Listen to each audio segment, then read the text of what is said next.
Let us know. Oh, the monitors are on. Are we live? Kyle, are we live? We're live! All right, everybody, welcome back. Animal Con Day 2. You know what this is. It's the Wild Times Podcast. I don't know how to control this microphone. And who we got right here? We got Mikey and a chameleon. Mikey, what's going on, man? Yes, not much. I'm here with a chameleon from Gulf Coast Tree Lizards. Okay, Oh, nice. I like that. I like that. Good plug. Yes. Good plug. So here's why you have a chameleon and why this is what it is. Okay. Last year I grumbled to Jay. I don't know where Jay is, and I was like, Jay, not enough animals. So now he's making sure that every single moment has an animal. I have a skunk on my lap. Yeah. And that's not a euphemism. It's pretty awesome. I love this lizard. It's not mine, but Very cool. But look, you're not a very lizard cool. guy. You're an Ants Canada kind of guy. Yes. Tell us about Ants Canada. What's the deal? Why do you like ants? I smush ants. Why do you like ants? Yeah. I don't know. I've always been into bugs and creepy crawlies, and it's just continued into my adulthood. And I have a channel called Ants Canada where I keep different creepy crawlies in a big, massive vivarium. Okay. Yeah. So it just one big ant farm or many I have big several ant ant farms, yeah, Okay. but my current vivarium has maybe 6 or 7 ant colonies in it of different In species. one ant farm?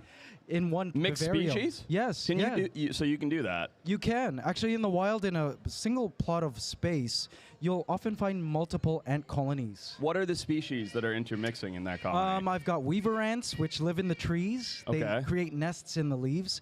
I've also got marauder ants, black crazy ants, Wait a ghost minute. ants. Can I interrupt you? Bug guy, Yeah. come over here. What'd you get last night? Oh, Nothing. man, I am a big fan.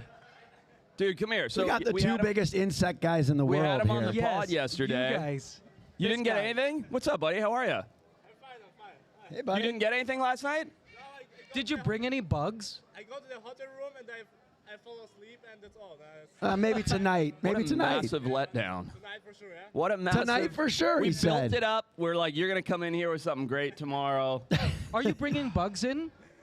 Are you bringing insects into Animal Con? No. Oh. We're off Look the what you've rails. done. We're Look off what the you've I rails want done some already. for leaf. us. I want some leaf bug. When you put eggs. two of the Yeah. biggest insect nerds in the world let 'em together. I'm going to take a nap. Let him talk. All right. Hey, tonight, okay? Tonight, I didn't give you that bug vacuum for nothing. You got to go get something with that thing. Let's go. the bug vacuum All right. that you got for free. Yeah, but sorry, Mikey. I just yesterday, that's okay. and now he's hitting his head on the lights. I What- mean, what a mess. I got a question. I got a question about Yes. ants. Wait, but we didn't hear all the species. Oh, yeah, Oh, there's yeah. a lot. There's a lot. Dwarf ants, gnome ants. Okay, do you have Argentinian ants? No, I don't. 'Cause they're Thankfully, assholes. I live in the Philippines, so we don't Oh. have that species there. Thankfully, yet. Yeah. Why They are suck. Why are they a-holes? Remember we talked about this once. They're the ones that are like in your kitchen. They're I invasive. In was California. asking the I was They're asking bad. the No, I'm ant telling you why expert. they're assholes in our world. They're not in his world. They're assholes because they're super Oh invasive. no, they are in my world too. Never mind. Yeah. All right. Can I ask my question? All right. Yes. Sorry. To keep the first of all, what do ants eat? Yeah, so ants are omnivores, so they need both like a protein source and I guess a carb source. Okay. So anything sweet and then anything like meat. So oh, it's true. insects Yeah. and stuff. Obviously, They eat- they have eat you anything ever in the s- kitchen. Yeah. Yeah, Have you ever yeah. seen an Anything. ant turn down anything that you've left out? No. So how hard is it to keep the? Is it a vivarium?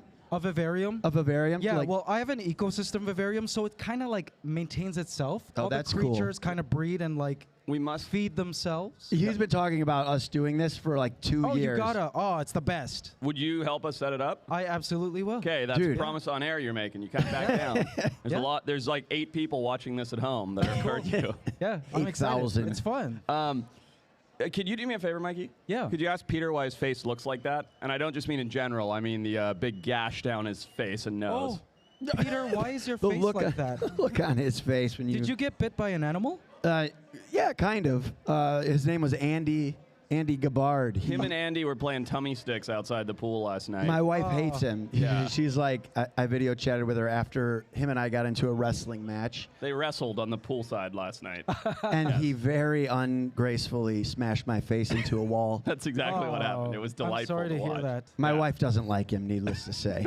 She hates him. His So- wife also told me I have to be nicer to him today on the pod. Apparently she hilarious. tuned in yesterday. I was too mean.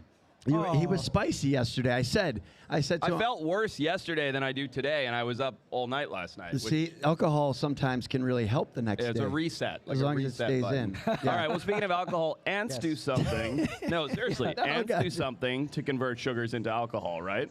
Do they?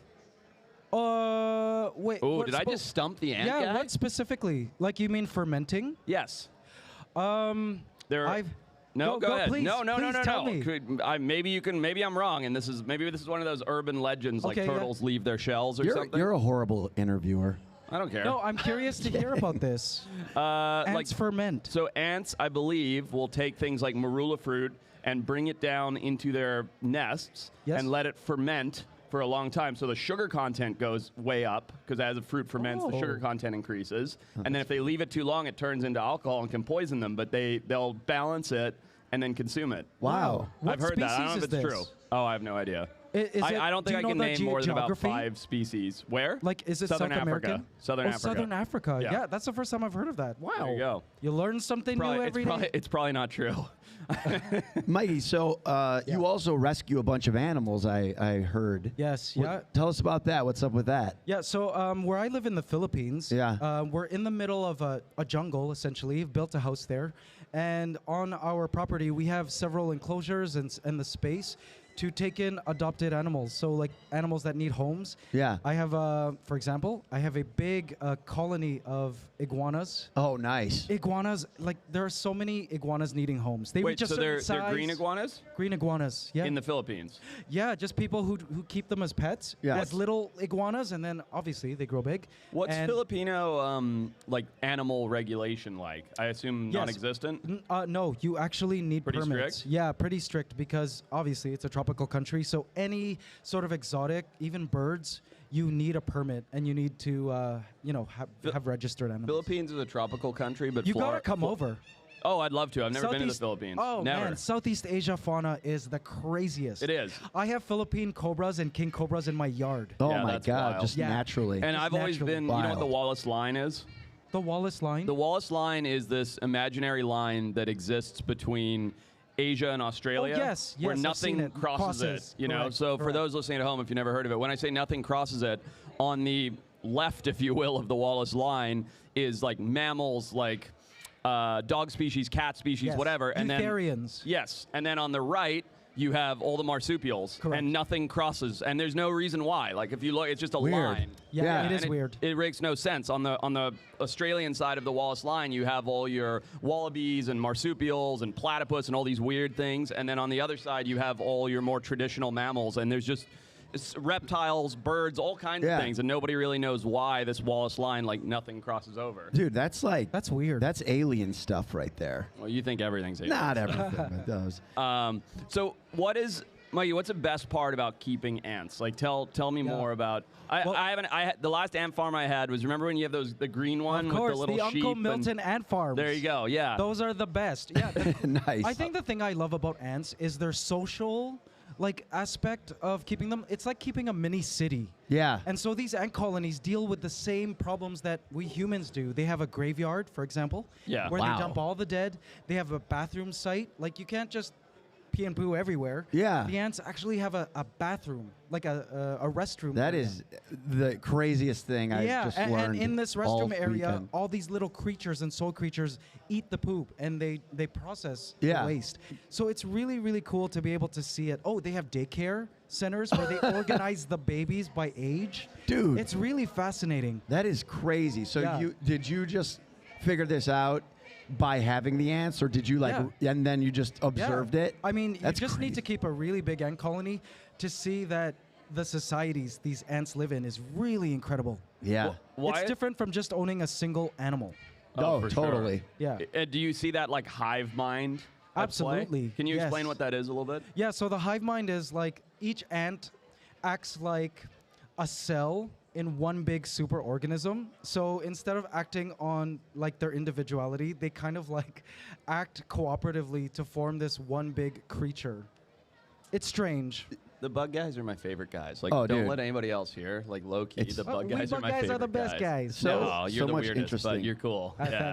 Thanks. bro. So wait, why Ants Canada if you live in the Philippines? Yeah, so I was Good no, that's a I good assumed question. he was in Canada. It's a good question. I was born and raised in Toronto, Canada, Okay. and then I moved to Philippines, so random, in 2011 to be an actor and a singer. Oh wow! Yeah, so you're I took very up- handsome. I took up entertainment there. He is. It became my Hollywood. Yeah. So I was doing the ant stuff on the side and also my entertainment stuff. Oh, Almost Paradise, Amazon Prime. Nice. Check it out. Yeah. There you go. What? That's the movie you're in. It's a television action What series. is Almost I believe. Paradise? It's like And do you fight ants in it? No. I in that series I'm a criminal. It's like a criminal series, a crime Is series. this your outfit with No, the like the I'm a holsters? criminal that becomes a good guy. So Amazon Prime season 2. I mean, Almost Paradise season 2 on Amazon I Prime. swear yeah. to God, I'm watching that tonight. Oh Yeah. yeah, dude. Like, Yeah. I must see this. I almost die. Like I get waterboarded. Oh my God. Sounds like for fun. real though. or No, not for real. Oh, okay. I'm here. I'm alive. Well, I don't know. Maybe you do all your own stunts. I don't know how it works. Yeah, no. So you were actually. So that's why. Back to ants. You were credited with discovering a certain type of ant. Oh, the in cheat sheet's Philippines. working today? Yeah. All of my questions have been from the They've cheat been, that's sheet. wow, your fantastic. researchers are really great. Wait, yeah. Tell us Yeah. about your discovery. Okay, That's so, amazing. So in my yard, I managed to find an ant that I'd never seen before, ever in literature or anything like that. Yeah. So I sent it over to some taxonomists who, of course, identify species, and they told me that it was a species that had never been discovered in the Philippines. Oh wow. Yeah, so I had made a geographic discovery. So were you just like on your hands and knees playing with ants Literally. in your yard? Yes. And I was like, that's a funny looking ant. Put it in a test tube and sent it to the lab, and they've just How hard is it to discern the different species of ants? I feel like Yeah. they look very similar. Like obviously you have your big Absolutely. carpenter ants and your little gotta- red you ones. gotta blow it all up, A lot right? of people are like, yeah, there's just red ants and black ants, but no, there are literally hundreds, sometimes thousands of species of black and red ants. Yeah. So scientists need to look at it under a microscope and compare it to different species keys. Yeah. It's a long process. Sometimes it can even take years. Oh my God. wow. Yeah. That is I didn't- interesting. Or analyze DNA. Like Yeah. it needs to be at that level. Have Ant- you? Oh. Oh, go ahead. Well, no, go ahead. I'm Have you gonna been go on in any bad trouble. ant missions? Like the German bug dude earlier. He's Oh yeah. that guy just like working sends in the it. field. Yeah, I mean, but he'll just Yeah. send it and to come back with like 8 new species of mantis Yeah, and like it's shit in his crazy. ears and like Absolutely, yeah. I just made the ear part I mean, up, I but- live in the middle of a jungle, so like I just go in my backyard, and new species are just all over my body. So cool. What if you could go anywhere to find? Do you think every country has new ant species, or like every Yeah, continent that they're hasn't been discovered? Yes, there's just we've barely scratched the surface of all the species that are out there. There are not enough ant taxonomists looking for ants. How many ants do they estimate are in the world? I believe they're in the tens of thousands right now. Of species. Of species, But yeah. what But about the individual biomass ants? of ants? There's like a crazy Oh. stat on that, Oh isn't yeah, there? I'm not sure. It's crazy It's like insane. billions and over, billions, yeah, trillions, trillions. trillions. It's something like the biomass of ants all collectively weighed together outweighs human beings by like 10 million times or so. I'm making that up, but it's I Absolutely. saw this crazy stat. It's It's like the crazy. number and biomass of ants in weight, not in individual. Oh wow. Yeah. Yeah. So if you could go anywhere to Yeah. look for new species of ant, where would you go? One place I haven't been yet is the Amazon. Okay. That's definitely on my bucket list. But everywhere else I've explored. Oh, and African rainforest, the Congo. I would love to visit the Congo. I feel like most ant species in the Congo are unknown, most likely. Oh, I believe like it. there's probably like 4 where they're like, these are the ones we've seen around town. Yes. And then that's it. I believe it, and I believe locals are used to seeing these undiscovered course. ants. They're like, oh yeah, I see this every day. But Yeah, but they're for just ants scientists, to them. we haven't Yeah. documented them. Interesting. So I always thought it was cool that ants, they fight each other a lot. You see them; they're do. very violent. Like out, you always see them They'll cut each other's heads off. eating each other and Yeah, doing yeah. stuff. So with your ant colonies that you have, do you have any issues with them like warring? So in my vivarium, the purpose of that is to study how ants behave in the wild. So sometimes the ant colonies do have wars. Yeah. And so I filmed the entire war. Oh my God. Yeah, and actually the whole Vivarium series has turned out to be one big massive Game of Thrones. Dude, that is Yeah. awesome. Yeah, I've seen your channel, but how many people are tuning in to watch an ant video? Now it's about 1 million per episode, and I Wow. upload about once a week. That's You're- awesome. Yeah. That's amazing. pretty You crazy. got a question, bud? Ask a question. Go for it. Yell it out. No, that's awesome. Thank you. Oh, you're the best. Thank you. Yeah, the support is incredible. I would never have imagined people would be into ants and creepy crawlies. Well, you make it like Game of Thrones, so it's Yeah. very interesting. Do Yeah. you? Oh, yeah. I haven't seen it yet, but I'm gonna watch it right after this podcast. Do you like narrate what's going on with the ants? I do. That sounds like awesome. Is there It's scoring? usually I at feel the- like it needs Yes. to be very It's- heavily scored. Yeah, it's basically a mini. It's a mini film. So Dude. I do the scoring. I Yeah. do the We gotta get a storyboarding. screen up next year I know. so we can watch some. You of this must, forward chat. and then will. I act in it. I get to do my acting passion in it too. That's Are you the incredible. hero ant or the villain No, ant? I'm called the creator of worlds. Oh that's my the name God. of the that's the name of the character. And Yeah. he, Do you have he a god forms these complex? worlds. Well, Just be honest. the character has a god complex. Yes. Do you ever just get pissed off at a colony and like pour a cup of tea in there and you're like, that's it? No. The character. I'm starting over. The creator Cup of of worlds tea. is a benevolent god. Okay, Oh, wow. good. I Good, like good. that. You are funny. I like that. That sounds very power trippy. Oh, you Yeah, gotta yeah. watch You it. strike me as a Thanos kind of guy. Yeah. Yeah, you just half the ants are gone. Boom. Nah, No. he's handsome and benevolent. All right, let's do this. I want to hear your top 3 favorite ant facts. Okay. Wow. Sure. Top 3 favorite. Starting ant 3 to facts. 1. So, we're gonna do- yeah, ants have been farming millions of years before humans have. Okay. They've been around since the dinosaurs. Okay. And that farming species of ant is called leafcutter ants. Have you ever run into them? I'm sure. Many times. Oh yeah, they grow fungus underground. It's really wow. cool. Yeah, agriculture. So ants have also. There's a species of ant that explodes. They're like what are they? Suicide bombers. Oh my God. It's a type of carpenter ant that, in defense, they will send out these like special ants that will self-destruct into this like slime It's crazy. And, Yeah. and the slime like sticks its to opponent the enemies, and it kind of it's an acid. Wow. Yeah, so there's That- that. And then there's another species of ant that enslaves a host species. So they have these raids that go into a host species nest, and they abduct the pupae, Yeah. so the teenagers, and then when the pupae emerge, they think they're in their home nest, but they're actually born into slavery. Oh my Okay, God. Ant Thanos, you're telling me you don't have a god complex around that? I Like, come didn't on, invent that's those ants. insane. I didn't. Interesting. All right, Yeah. and then what is what we call your DFL? Like, what is the worst thing about ants? can Worst say thing it, about okay. ants? Well, they can smell.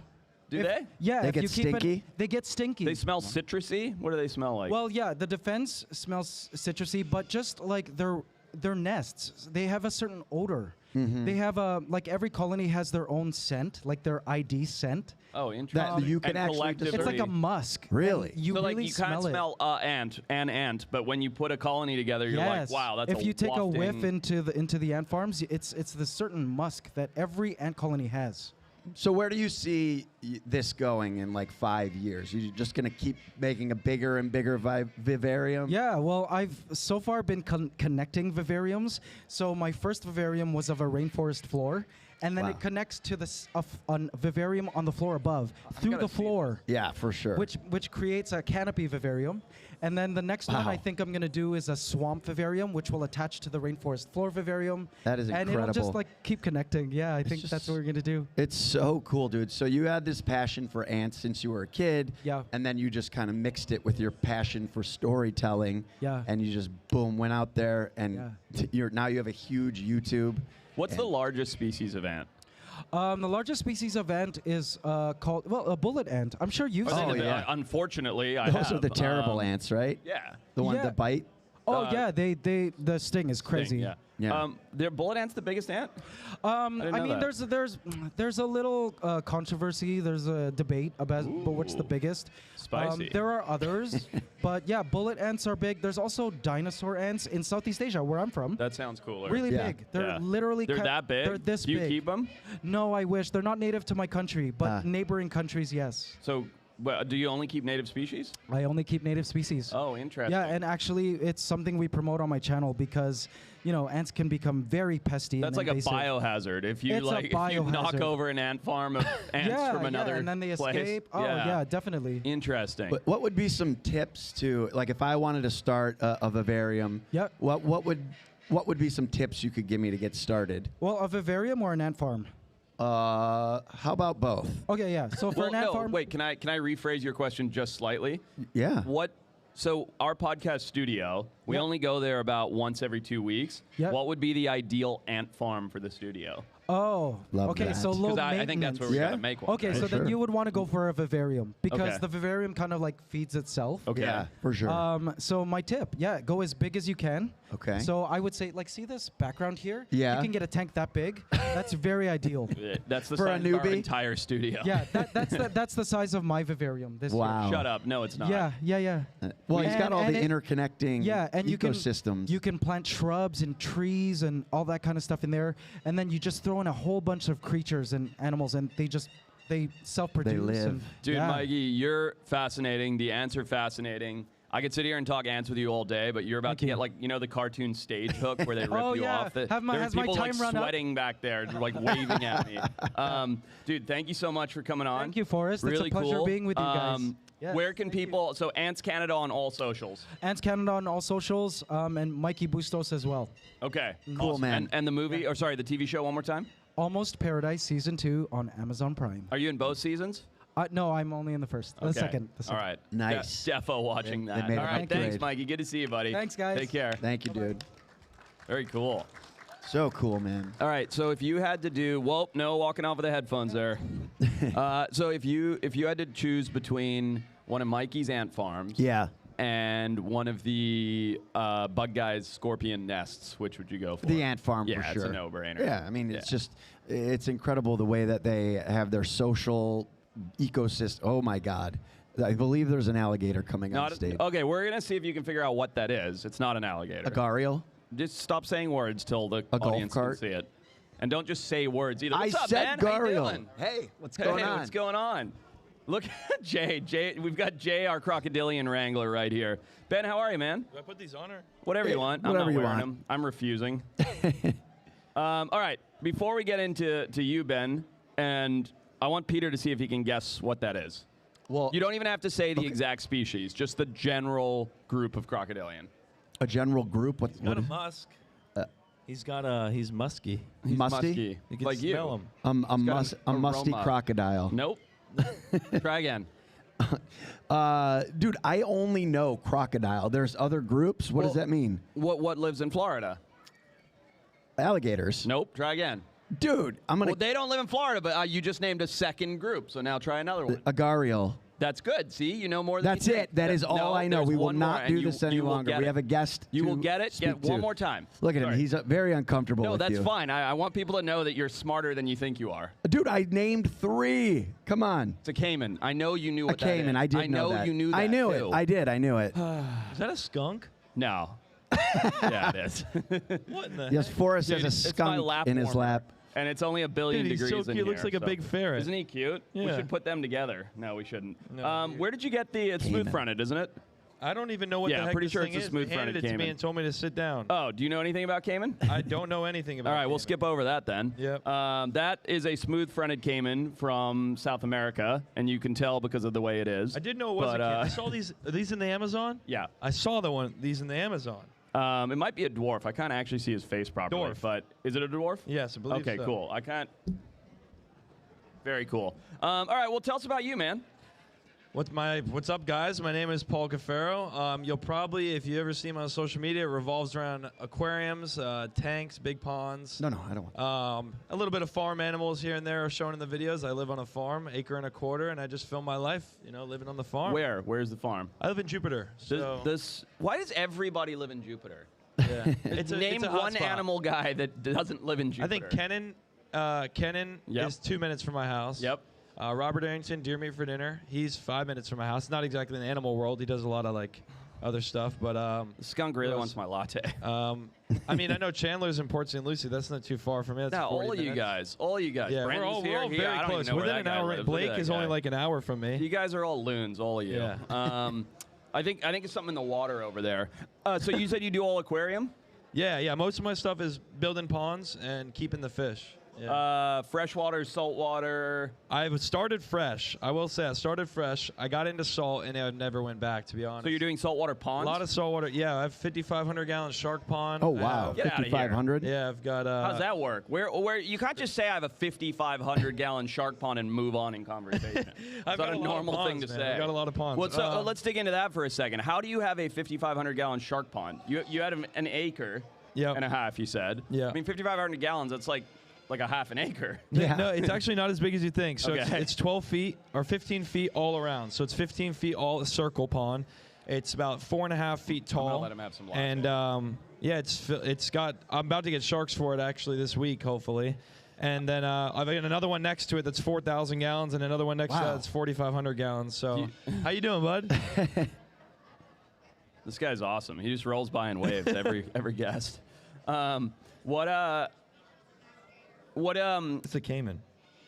Yeah. do you go out and collect the fish for your pond? I have. So a lot of the time, if we make a pond, before I go bring anything in, I could go out and catch stuff in the wild because I don't have to quarantine it That's just technically. what? That's I just just like put a it in fishing there and I license? just wait, and then I test the water, and if it's good, then I can put the fish I actually purchased in it. And that's just a fishing license, and you're good to go? Yeah, for the most part, you don't even need a fishing license Wow. because all you're doing is taking like fish that are native, and you're putting them in your pond at home that's still in the same exact state. So what do you have in your ponds? What's like your favorite? Your favorite? My favorite is the reef pond. It's a 4,000 gallon. It's fully scaped Carib rock. Beautiful scape. Oh, no, he's peeing on me. Yeah, baby. Oh. Oh, right. yeah. Oh, no, Oh, it's yeah. like I peed myself. That's tight. All right. If someone asks, you just say a skunk peed on me. Skunk pee. No, you don't get the skunk. I don't care if he pees on me. I think that's why he was sniffing around, though. Man, that's right on my dick. But all right. the reef pond is probably my favorite. The emperor angelfish. You got like chocolate tangs in there. We've got Nice. Hippo tangs. You pretty much name it. Gem tang. Every tang and angel you can imagine is in this pond. And they get super big They because get they have pretty a lot big, of room. yeah. Like they get pretty big, and now at this point, with that amount of capacity of water, you can keep so many. Yeah. So How do like, you- there's like 50 fish in there, and it just looks like a literal reef in your house. That's How do crazy. you That's regulate awesome. the temperature in an outdoor pond? Are you They're all inside. Oh, all the ponds are in? Yeah, I built a 1,400 square Every foot. time I ask him a question, something more insane comes out of his mouth. And then he just moves on like it's a normal statement. Right. It's normal for me, to be Yeah. honest. I built a 1,400 square foot building in the backyard just for this stuff. So All right, Delilah, listen. You Um, peed on my lap. You're trying to drink my latte. You got to settle down. I've never pet a I'm skunk. going to feed you to that caiman if you don't calm down. I think this is like an ADHD conversation. Oh, absolutely. We're like bouncing around. This is amazing. Dude, Yeah. That's Peter our says I, podcast. Peter I says I definitely have do, too. ADD. He No, says we I all can't do. I stay can on tell. topic. This is great. So, is it true that fish really will only get as big as like the space that they have in their No, tank? they'll just deform. Oh, Like, they'll really? just start deforming. You ever seen a pacu that's in too small of a tank? No. A wonder red if you tail need too to small of a tank? They'll literally become a short body. It's horrible. Wow. Yeah, but then again, like some fish, I will say, will grow a lot slower if they're in a smaller tank. If they're in something bigger, they'll grow faster. Right, that Yeah. makes So like sense. essentially, I mean, everything's going to grow as much as you feed it, right? And then also just actually probably be worse for the fish because at the end of the day, it's in a small tank. Yeah. Its bioload's going to get the tank all nasty, ammonia, everything's going to spike, and then eventually it'll just die. Are So- you exclusively saltwater now, or do you still have No, some I still have freshwater. I have some freshwater outside. I have a lot of saltwater inside now because saltwater's a lot easier to maintain inside. Yeah. But for the most part, I got a good mix about both of them. Okay. But I truly enjoy saltwater. Content-wise, I enjoy it even more as well. There's more color. There's more. You can saturate things more. It's more like variety. People, the industry, I think, is bigger in saltwater as well. I disagree. I feel like saltwater was the thing. Yeah. And then all of a sudden, like when all the like living, look at the pee. Look at that, right there. Yeah. You know what? Maybe you're right, but here's the thing. People can't always keep saltwater, so they like to watch it as if it's theirs. Oh, fair enough. So when it comes Fair to enough. videos, I think it benefits me more when I'm doing saltwater. I was just gonna say, But I do believe, I think you're probably right. all the scaping and stuff. You know how that's become It's like a gotten really huge, big yeah. thing, like the live scaping. I feel like it's swung back into the freshwater sure. world. Oh Smelling my the God. caiman? There's a bird going insane. It's gonna happen the whole time, There's guaranteed. over there talking. Why I is this can't. thing No wonder so it's cool? ADD. I don't know. There's Have you ever animals held a skunk everywhere. before? Never.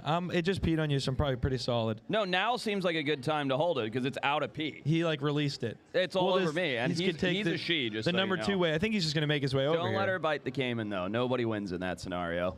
So if you could have a dream pond, what would you have in it? Dream pond, it would probably be freshwater. I think I've almost secured everything I could ever want saltwater. I mean, I'm about to get big stingrays, blacktip sharks, and all this crazy stuff. So probably do freshwater, big freshwater pond. With like It's like a terrarium. the half Florida build. invasives? Yeah, no, I would do arapaima. Okay. I've always wanted an arapaima. That'd be cool. I got to try to get the license eventually, and in order to get it, you have to have some sort of like educational permit. They're super strict with certain species in Florida because obviously if you release something here, it's most likely going to thrive. So Dude, give it like 6 weeks. They'll be all over the Everglades. You can go. Yeah, we'll scoop just one. be able to go grab Remember they one. found an arapaima in the Everglades? Oh, yeah, Remember that's that? right. We talked about that on the pod. There Yep. was one that Yep. one was just like a 12-footer was Yeah. hanging out in a canal somewhere. Yeah, Yeah. I wouldn't doubt it, to be honest. That's epic. What isn't in Florida? Florida's a third world country at this point. Yeah, it's got insane. everything. Makes Got no just sense. just about anything wildlife-wise. So that'd be cool. And what could you keep with an arapaima? Anything? Yeah, Eat I'd probably everything. keep some bigger stuff like my platinum red tails. I'd probably keep like that melanistic gar I have. Some of the more exotic, big freshwater So you go species. pretty Amazonian. Yeah, I like that. Full Amazon, yeah, for sure. I Yeah. like that. Hey, Katerina, can you do me a favor? Can you take the skunk back to her mom? Come on, come grab the skunk. Sorry, I feel like she needs to poop now. That's why she's moving around so much. With your hands. Come here. Oh boy. You got this. There you go. Okay, good job. Thank you. Round of applause. Look at that nice, just wet Yay. puddle. It looks great on you. That's nice. Perfect. That's cool, man. I think that South American style pond would be cool. Have you ever been to the Shed Aquarium in Chicago? Yes, I went behind the scenes there. Did you? It's You saw the crazy. Amazonian displays Yeah, and stuff. it's crazy. That's my favorite aquarium in the country Yeah. for sure. I It's think a it's the beautiful best place. aquarium Yeah, in the U.S. the video I did there performed very well too. I got to go back, as a matter of fact. What did you behind the scenes at the Shed? What did you get to see or do? I fed this monster catfish. It was like 7 years ago, is when I first started. So to be honest, I don't remember much, but my memory's really, really bad. That's cool. But I will say it was an experience of a lifetime. I got to fed this catfish that almost took my hand off. I don't even know Wow. what catfish it was. It was from the Amazon for sure. There's some big stuff back there, but most of the part it was pretty much what you see from the front, just feeding behind. Do you know what a ripsaw catfish is? I have a massive one. You have a massive one? No way. Yeah. With the spikes on the tail and all Massive, that? Do you know yeah. what this is? No. Do you want to explain Tell it? me. Ribsaw catfish is essentially, it looks like a gigantic, it looks like a mix between a pleco and know what some that is? sort of Plecostomus, bottom-feeding the armored- catfish. Okay. So it's a hard But- scale. It's got very sharp, like almost like this, but they're sharpened Okay. all along the side of its body. Very and then the tail, it'll use to defend itself actually. Yeah. By slicing stuff, of course. Wow. And then it's just a bottom feeder. It's like the most innocent fish, but could destroy you Yeah. at the same time. It's got a very aggressive name. But they're just- Forrest you should probably could- give you a lot better of a description when it comes No, to I this think animal, that was but pretty spot on. yeah, What I find so fascinating about it is that it has these crazy, like, curved saw-like blades going down the The side of whole its side body. of it. And as it gets to the tail, they get bigger and stiffer. And like he was saying, they'll whip that tail to Yeah. defend themselves. But it's just like, I don't know. To me, like a sawfish makes more sense. It's like it uses Yes. its rostrum and it has the saw on it. This thing uses its tail with these. It's crazy. I don't Yeah. know. You know It's what's just, like, crazy? As a the matter of weirdest fact, fish. tang do the same thing. Yeah, they have So a lot of tang have blade two on their blades tail. that fold in, yeah. and then when they want to defend themselves, they'll come out. And I've had fish in my reef pond where if they don't get along, for instance, my bully of a purple tang, I have a purple tang, Yeah. which is all purple tang and has a yellow tail. It's typically, and he would come up sideways with a gem tang, and they'd almost like this, and then he would cut Cut the it. fish. Yeah, so I had to. It's like It's like crazy. All right. medieval weapons on these fish. Here's what we got to do. Kyle, give us a BR jingle. Can you get a jingle? Oh boy. No, get your phone down. You got What it. time it is? Do you know what time it is? For what? Wow, that sounds good. Out of these speakers. Sounds good. Sounds Yeah. better than in the studio. All right, Battle Royale. Do you know how this game works? I have no idea. All right, here's how it works. You pick 3 features, and you combine them to make a super animal. This is going to my be a goodness. traditional battle royale. We're going to go snake draft. Peter, you'll start, then to me, and then coming back, right? All right. Over like that. Okay. We're going to make 3 features, head, body, fin, special ability, whatever you like, and then our 3 fish are going to fight, and the audience is going to decide who would win. Okay. Peter, you go first. We're doing fish. Yeah, fish. A shark, a fish. A shark is a fish. All Peter. right. I will have. Mine will obviously have the head of a great white shark. Okay. Do I go 1, 2? How does You this get work? Literally 4 years. That's it. You're done. And It's then- same game. Nope. I'm just kidding. Okay. And everything, by the way, scales to the size of the body. Okay. Everything scales to the size of the body. So I am going to start with the body of the largest fish, a whale shark. Nice. Okay, so essentially you're building the fish. Yeah, yeah. Yeah, you're building the fish. I really didn't explain to this. fight. You're in the deep end now. It's too I'm in the late to deep end. explain it. I'm You going to go. just say something. So I've got to say something that matches with that size of a fish. No. Okay, ribsaw tail. Wow, I really didn't explain this. Ribsaw tail. Okay, that's on your own fish. Okay. So we're building perfect. a fish each to Perfect. fight. Backwards. I was definitely going to steal that. I shouldn't have brought it up earlier. So you have the tail of the Ribsaw ripsaw tail. catfish. I got but this. where it's a snake draft. So now we're it's going going back back. this way. You but got to make it a snake draft. It's so confusing, bro. No, I get it. I get Okay. it. Yeah. So now you pick again. Okay, I'm going to go. Now I go body, though. Yeah, whatever. Okay, or head or I'm whatever gonna you go, like. I'm going to go body of a flying fish. Oh, that's really smart. It's small. It it's agile. it jumps out of the water and it Yeah, glides. it's got that tail. It's got a special See, ability. we just went dumb. We just went straight for yeah, big. we're ogres. Yeah, this is true. All right, well then I have to defend myself against this tail. So again, scaling to the size of a body. So Yep. I am going to take the face of a sawfish. There you go. I Very need that good big move. spiky rostrum to Yeah. beat up your crappy great Well, white I build. mean, you won't be able to touch it when I finish my nah, animal, so. you're done. Okay. Go. Is it my turn? Every time. I don't know. The body of a blue whale. Nope, not a fish. Come on, it's a fish. Uh-uh. It's in the water. Come on. A body. Like, you're upsetting the audience by how stupid you are. Listen, I'm not stupid. I'm very smart. Just not about animals. I'll take the body then of, well, my old friend the octopus. That's a fish, Come on, right? Peter, come on. How about a hermit crab? I'm just kidding, dude. You're I know it upsetting makes me. you so angry. All right, listen. I'll go body of a tuna. Okay. It's very big. It's Fast. large. Nice and fusiform. And it's got the the head of the great white. So body of a tuna. That's a head pretty of the great gnarly white. fish right there. Yep. You got that, and I mean, what is it? Needs like a special ability of some sort. Something or some crazy fins. Otherwise, you're or- toast. Yeah. Yeah. Geez, what? I need a fish that does something cool. What fish does something cool? No. That was a half question. Well. Come on, just name a fish. Well, I'll go with a tang. A tang. He's got Okay. a little barb. It looks cool. So it's this big. The whip It's got a tang. little saw tail. Well, the tuna's big body. Oh yeah, body. Sorry, body of the. So what it has the what of the tang? The tail. The whip tail. The thing we were talking about earlier. Wow, we're just using all the things we talked about. Okay. So I have a whale shark body with the rostrum and head of a sawfish, and I'm going to give it the speed of a wahoo because you got tuna. Wahoo tail. Yeah, wahoo Gotcha. tail. So Okay, it can I've- move really fast, slash you with its face, and it's massive. I've got the ribsaw tail. Yep. Nice, sturdy, nice barb. The body of a flying fish, so I have the ability to jump out of the water and fly and glide to escape prey, Yep. which sawfish ain't got no chance. Nope. I think it's Maybe. pretty good here. And then It's fast. I'm going to go with the head of a barracuda. Oh wow. They got serrated teeth. That and they honestly go in is all more different. scary than the great whitehead. I think so too. All right, audience, who won? Who would win in a fight between those three fish? Oh, dude, it's a hands down for you. Way to go. Good job. Good work. Yeah, took it. All right, hey, You're playing thanks with for the fish jumping guy on. here. Thanks for jumping on, man. That was fun. Dude, Good real to see fun. you. I definitely want to come see your pond sometime. Is that cool? Anytime, man. All right, I'll take you up on that. Thank you. Thank you very much. I know you're close with Brenton, so you Yeah, 100%. have a good one, boys. See you, buddy. You too, man. Bye, Cayman. I don't know fish, dude. I mean, you No, put me on yeah. the spot with the battle royales. It's no good. For I shouldn't have vetoed the using AI for you. I told you. Dude, so tell everybody what I did to torture you this morning. Oh my God, it was the absolute worst. We're supposed to go on at 11 a.m. here. Forrest hits us up. We've been texting and calling him from 10 a.m. onward. No answer. Then his phone's off, straight to voicemail. This was like a plan I put into action. He finally sends a text at 10:57 a.m. We're supposed to go on live streaming at 11. And he says, bro, I've got a horrible stomach flu. I think legit. You're going to have to do it yourself. You'll do great, Peter. And I'm just like, bro, like, I don't know anything about animals. I'm like the layman who asks questions.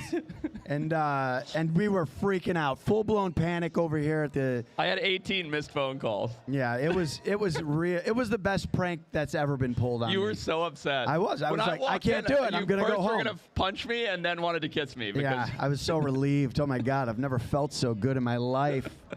I could not do this alone. that was funny. And Kyle was panicking, and Tommy was panicking. Jay was panicking. That was great. The whole event was panicking. Nah, that was pretty funny though. Yeah. All right, so ant terrarium or giant saltwater fish tank? Yeah, I'm still going ant terrarium because I would kill all the saltwater fish like I have before. If I had the bandwidth to do a massive saltwater tank, I'd definitely do that. You wouldn't? I would do it. You would for do sure, it, yeah. 100%. You're a water guy. I mean, you have tons of turtles, tons of.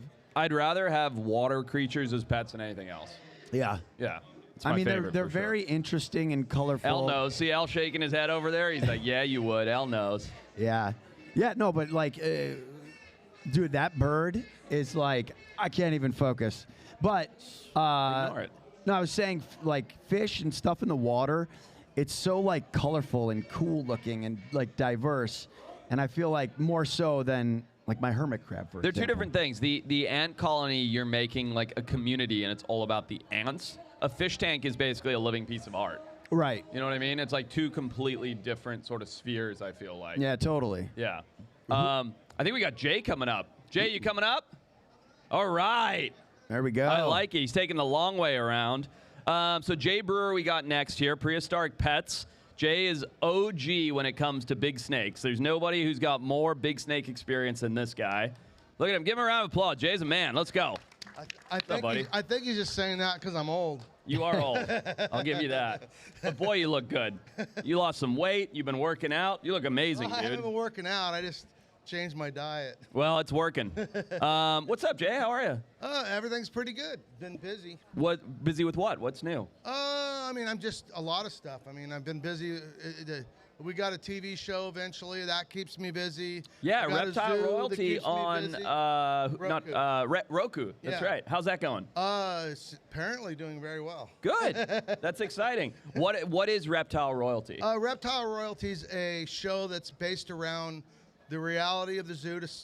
I mean, reality shows obviously have to have a little bit of plan when they're filming, but the idea is I have my whole family. I say my whole family. My wife doesn't want to be in the show. That makes it harder. Yeah. Yeah. But my three daughters are in the show, and they've all experienced the zoo their whole life, and so we do a little bit of everything in it, and it's done really well. We just filmed season 2 that just came out a couple months ago, and season 3 hasn't been announced yet, but I'm pretty sure because Roku has a screensaver, and the screensaver's worked by an algorithm, and all I keep hearing is I'm their screensaver, so I'm pretty sure we're gonna do okay. Nice. That's exciting, man. That's great. So your speciality is reticulated pythons. Yeah, I mean, that's probably I started out with Burmese basically, and the Burmese are. Then you let them go in the Everglades, Yeah, but we don't talk I got about bored that. with them, so I paid a whole bunch of money, shipped them to the Everglades. Yeah. But He's the anyway, reason. But in real life, I always have liked big snakes. I always dreamt about Komodo dragons as a little kid. I mean, I didn't have much of a childhood, so I focused on what I did have was outside an irrigation ditch with little frogs and snakes and lizards, and then once in a while looked in a book at the big giant animals, which every kid I think looks at. Thus the name that I started my company was, well, I didn't start. I bought a place called Prehistoric Pets. Pet Country. One of my friends had the name Prehistoric Pets in his mind, and I used to just torment him with, I'm just going to take it. And then I'd be like, I ain't going to take it. And then one day I took him somewhere, and we got some boas in, and he was in love with true red-tailed boas, and I talked him into taking the name. There you go. I did look what could be yours. But anyway, so it was just a childhood dream, and here I am. I always say living the dream, and I don't think you can graduate a long ways in life without having something you're looking towards that you're trying to succeed at and go after. And here I am. Very cool. It took me a long time to get all the way to where I wanted to get, but I still got things in my mind I want to do. Okay. What do you got on your mind that you want to do still? Funny part is I want to do motivational speaking because I come from a really crappy background. Yeah. And it's always been something I wanted to do, and I had in my mind, I need this, I need this, I need this. Yeah. And the funny thing is, nothing happened until I started doing some of it, and it all ended up backwards. What do you explain that? Nothing happened until you started just like going out there and. Okay, well, it's real simple. I wanted to. I thought in my mind I need a TV show, which guess who was the. I know where this is going. Got really close. I know where this is going. I know. don't. I got really close to a show, and then that didn't happen. And then I got really close to a show, and that didn't happen. And then I got really close to a show, and this guy right here was going to be on the show. That's right. And that didn't happen? It didn't happen. No, and that didn't happen was- either. And I think he's the common denominator of bad luck here, not me. Oh, come on. But he's got one now. I don't believe in bad luck, by the way. And That's awesome, And so man. basically, I thought I had to get a show, and so I decided I'm gonna build a zoo. So when I had a show, I had a way to pay for my dreams. You know, because I've seen a lot of people have shows, and they had no way, you know, to revenue stream it a little bit. So I thought I'm gonna build a zoo, and then I'm gonna get a show, and then I'm gonna write a book, and then I'm gonna become a motivational speaker. Well, lo and behold, my plans don't go in the order that I wanted them. There you Yeah. go. What ended up happening was I basically built the zoo, you know, decided to do social media. The social media got going good enough that one day I just looked at I thought, why don't you just write the dumb book? You know what I mean? Yeah. Like, why are you waiting for all these things to happen? It just step forward. And so then I wrote the book right before COVID. And then during COVID, I went from 5 million followers to 70 million followers. That's Damn. not true. About 55 million. Yeah. And I was like, wow. That's a lot of millions. And then I thought to myself, why don't I just start practicing motivational speaking? Because forget the dang TV show. I'm over it. Yeah. And at this point, TV shows aren't that great, but it's it's the largest streaming company in the United States for having the most subscribers, basically. Yeah. It's not subscribers, they're paid things. And I was like, wow. So anyway, the moment I started to train and have a mentor about motivational speaking, boom, phone rings, boom, I get a show instantly. That's I mean, it's crazy. just like, so, sometimes I just believe you got to have it in there a little bit. Just and you kinda gotta keep going. Believe in yourself and keep punching away. And here It's I am. really hard to write a book, is it not? You've both written books. Oh, it sucks. It takes forever, so and much you hate work. everything you write, and then you read it 1,000 times, and you hate it even more. And you change every word. Well, It's the book pain in the funny ass. part is I went to, I didn't want to release the book when I had, 3 million followers. I wanted to wait a little bit. Yeah. And COVID blew that up, but now the book was no longer complete because COVID happened. You can't write a book right before COVID. I mean, after COVID, release it and not talk about COVID. Is the book about your life? Yeah. Okay. Yeah. Very cool. What's the name of the book? I have not figured that out yet. Ah. I'm literally like, this week I should have a final draft. And Oh, I'm cool. like- and That's I kept exciting. going, at some point the name's going to come. Let Jay, us I know. wanna- I'd I love wanna- to read it when it comes Oh, out. yeah. I want to change topic a little bit here, okay? Anacondas, African Indian rock pythons, Burmese retics. First of all, which is the coolest big snake? Oh, man, that's like asking me who's your favorite kid. That's fine. You know Well, what yeah, I mean? which That's one just- of your children that's- is your favorite? Jay? I don't have a favorite. I don't have Announce a favorite. it here for everyone to know. Everyone has a favorite. So I don't. Okay. And I mean, I'd be a liar. I really love giant animals. I mean, if you spin, it's a lizard, it's a Komodo dragon. If you spin, it's a tortoise. I'm stuck because I like Aldabras for one reason and I like Galops for another reason. You know what I mean? But I like giant stuff. So automatically, you can just forget ball pythons for me. You can forget children's pythons for me. It's straight to big snakes. And so I would say if I was to try to put them in order, anaconda would be the lowest because it's a boa. He loves anaconda. Love anaconda. Yeah. Yeah. And I mean, Jay, welcome. Thanks for coming on the pod. We'll see you later. bud. you know why? Because anacondas are scared of people. are. Retics will come get you. Yeah, this is true. But I mean, obviously, I'm known for reticulated pythons, but that doesn't mean it's my favorite. It's my favorite only because they're one of the smartest big snakes, and because they're so smart, they kind of can learn that you're not a threat, and by not learning by you being able to establish you're not a threat to them, they can become very tame. And Burmese are naturally kind of tame. Yeah. But I still like retics better than Burms, but I still don't have a favorite. And I love Indian pythons. That's what got me into this whole game is Indian pythons. Oh, really? How did that happen? When I was a little kid, I just went to a place. It was called Lloyd's Pets in L.A., and they had these beautiful Indian pythons, and they cost like, if I remember right, they were about $700 a piece, and that was a lot of money. Yeah. And I would just go there and look at them, and I thought they're the coolest things on earth. That's very cool. And they're beautiful, and then they're endangered. You know what I mean? And oh man, I'd just love to grow those up one day and breed them.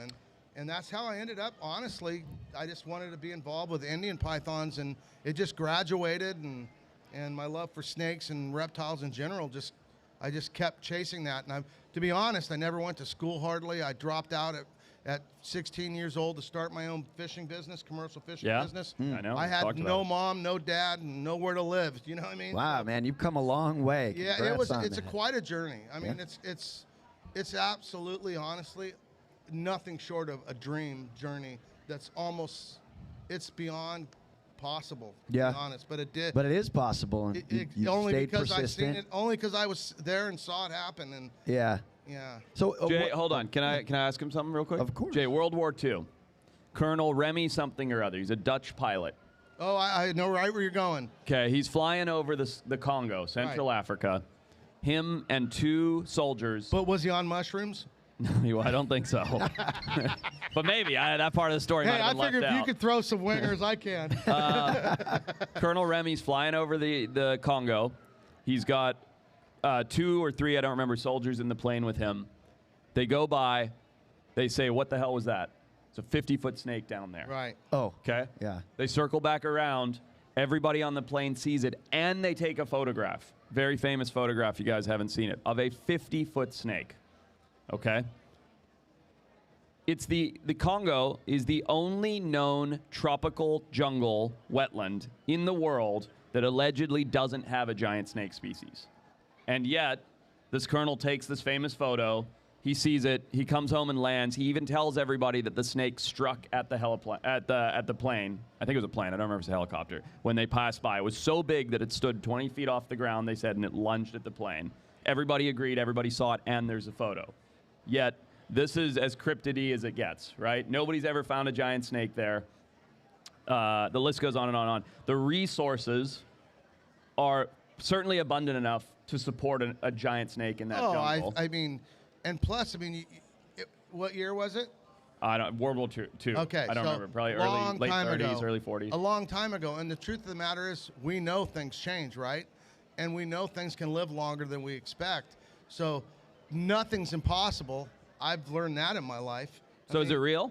You think would, there's a giant snake that's been undescribed in the Congo? I would have to say that I would believe that it was probably 20% blown up minimum. And, you know, I mean, there's African rocks there, right? Sure, there's African rocks there, but an African rock that far north is probably 12 feet. Yeah, okay, You know? because of the locality. And a 12-foot snake, for those of you that don't know, a 12-foot snake's like this. Right. Right? By the time they get to 15 feet, they're like this, and by the time they get to 20 feet, they're like this. They're not known to be much over about 8 The width?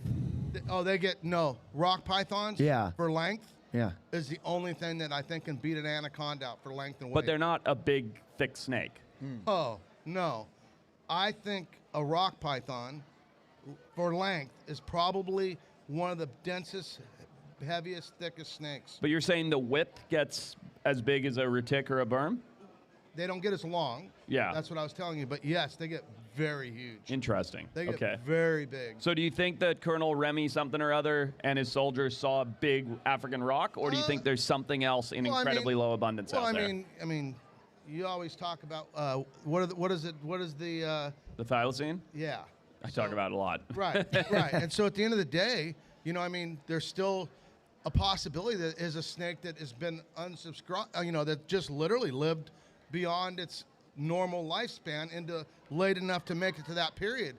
And I don't know if there's a fossil record. Is there any fossil records at all ever been found? I mean, that's where I start going, right? Like, yes, show me some science to back our dream, our fantasy. Yeah. There are fossil records of, Titanoboa. And remember that other Was that from that area? We just saw the largest snake ever was just discovered.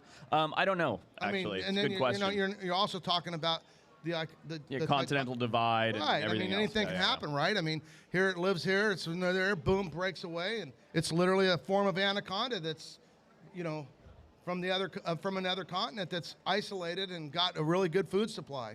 I think that it was likely a very big African rock python. Yeah, and probably bigger than anything that's ever been documented. Exaggerated. That's what and I think. massively exaggerated. It was probably an 18, 20-foot snake. I can't tell you how many times people tell me, oh, I've got this 10-foot ball python or 12-foot ball python that needs a home.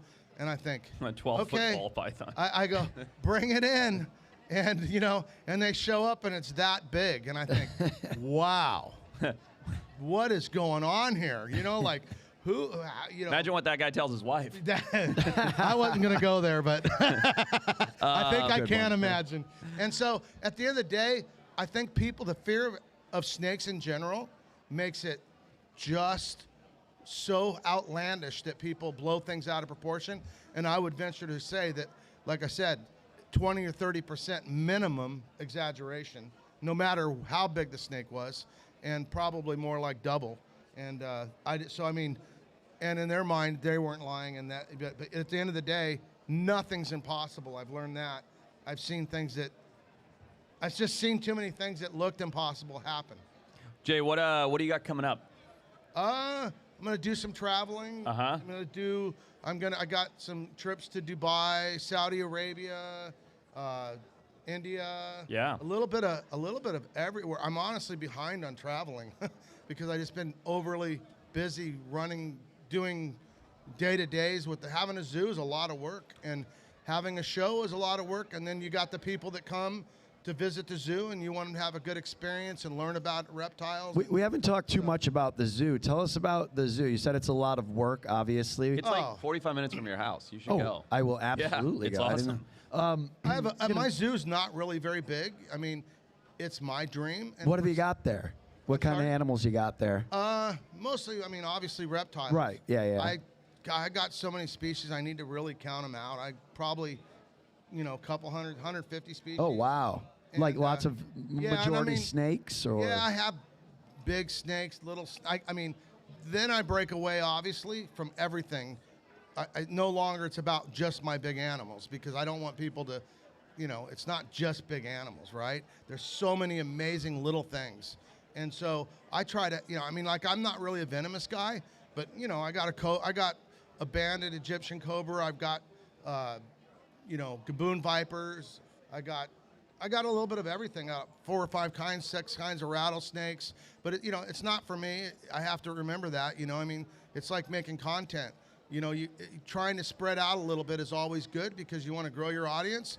So I don't just show big retics. I don't just show, big anything. Yeah. I use those as my basis because I want to be authentic and passionate, but I also want to show some of the cool little diamonds that are.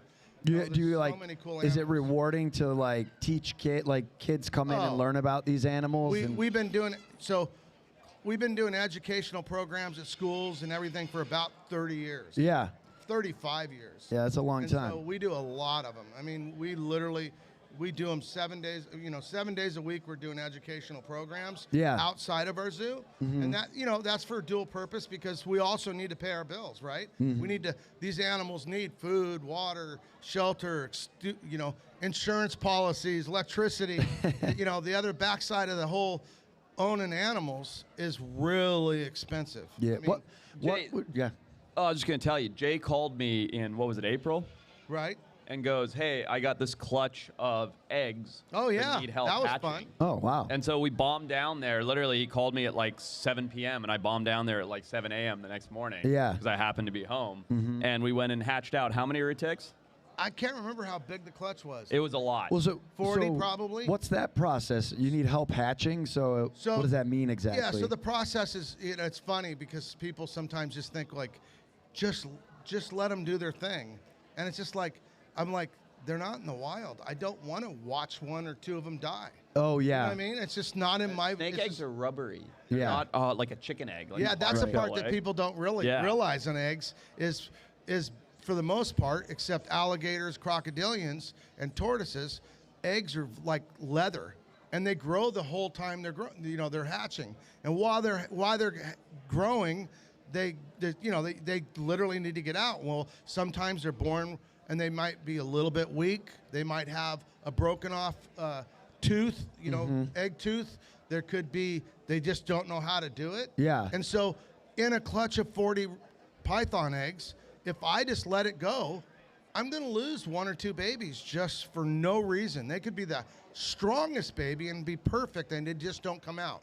And so at the end of the day, I always try to assist them, And I get a lot of flack for it But when I get flack online, Really? Why do you get flack Why? for it? Yeah, that's they're just weird. convinced that you should never cut an egg or help them. Oh, So- look at the blood. And it's like, when they cut their way out, they bleed. You know what I Yeah. mean? What is born that doesn't bleed besides a plant? Right. You know what I mean? I mean, it's just part of the game, right? I mean, So I went down there, and to answer your question, Peter, what we did was we had this clutch. I would say it was about 40 eggs. yeah, I can't think so. really I think I but- remember it being a big clutch, but not like a 90 egg clutch. So you we know? took 40 eggs and these tiny little scissors, like, you know, those like little surgical scissors, and Yeah. opened up the eggs because Jay had seen one or two start to hatch, and he's like, we gotta open them up, get them Gotcha. out. And so we sat there covered in slime, and hatched out like literal buckets of baby snakes, where we would cut the egg open and take the baby snake and put it into a bucket. Very And cool. it was awesome. And what was cool was, oh man, Jay's gonna grill me here, but there was like T plus. What were the types? Oh. Remember this? There, you know, no, honestly, when it gets to the genetics, He's looking at a It's snake going, oh, that's a T plus absolutely- tiger, hypo, blah, blah, blah. And I'm like, yeah. And, Yep, and sure it's, is. it's Yeah, I just funny catch because 'em. the genetics could get you, like, I didn't even go to school, like I said. In real life, I dropped out at 16 years old to basically survive. And I had and I started a business and I was very successful with it, luckily. But when it comes to genetics, it's like, I don't even have to run a test because the snakes come out with different colors, different patterns, and I've learned so much. And it's like, even the crazy part is I've even figured out how parthenogenesis happened. And like scientists what that look is? at me like, Is that when what they do you mean? just Does anybody clone? know what parthenogenesis is? You're It's- getting really good at this. I do want to hear, how does parthenogenesis happen? So the crazy part is it can happen a few ways, but one of the ways that it happens relatively consistently is a small electrical current as they're ovulating. Really? And the crazy part is it took me a while to figure out. I was like, well, even that one was with a male. Why didn't that male that's perfectly fertile why does this clutch not have a dad? Parthenogenesis, in case you're unfamiliar, is when animals asexually reproduce by cloning themselves. And this has just been documented for the first time in history in a crocodilian. I forget what zoo It's it was happened. It's happened to me on water monitors. It's happened to me on ball pythons. It happened to me in reticulated pythons. And probably if I was intelligent enough, it happened to me on Burmese. But back then, I just wasn't.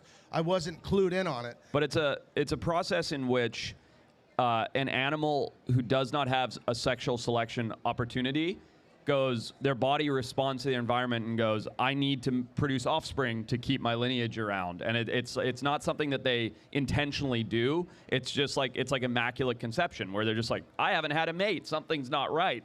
Boom, and then they make Crazy. offspring that are an identical clone of them to try and continue their genetic lineage, which And is a real thing. It's fascinating that happens anywhere in the world with any species at all. It's literal cloning into offspring so that they can continue their line. Because what ends up happening is the egg starts the splitting on its own without having any male influence.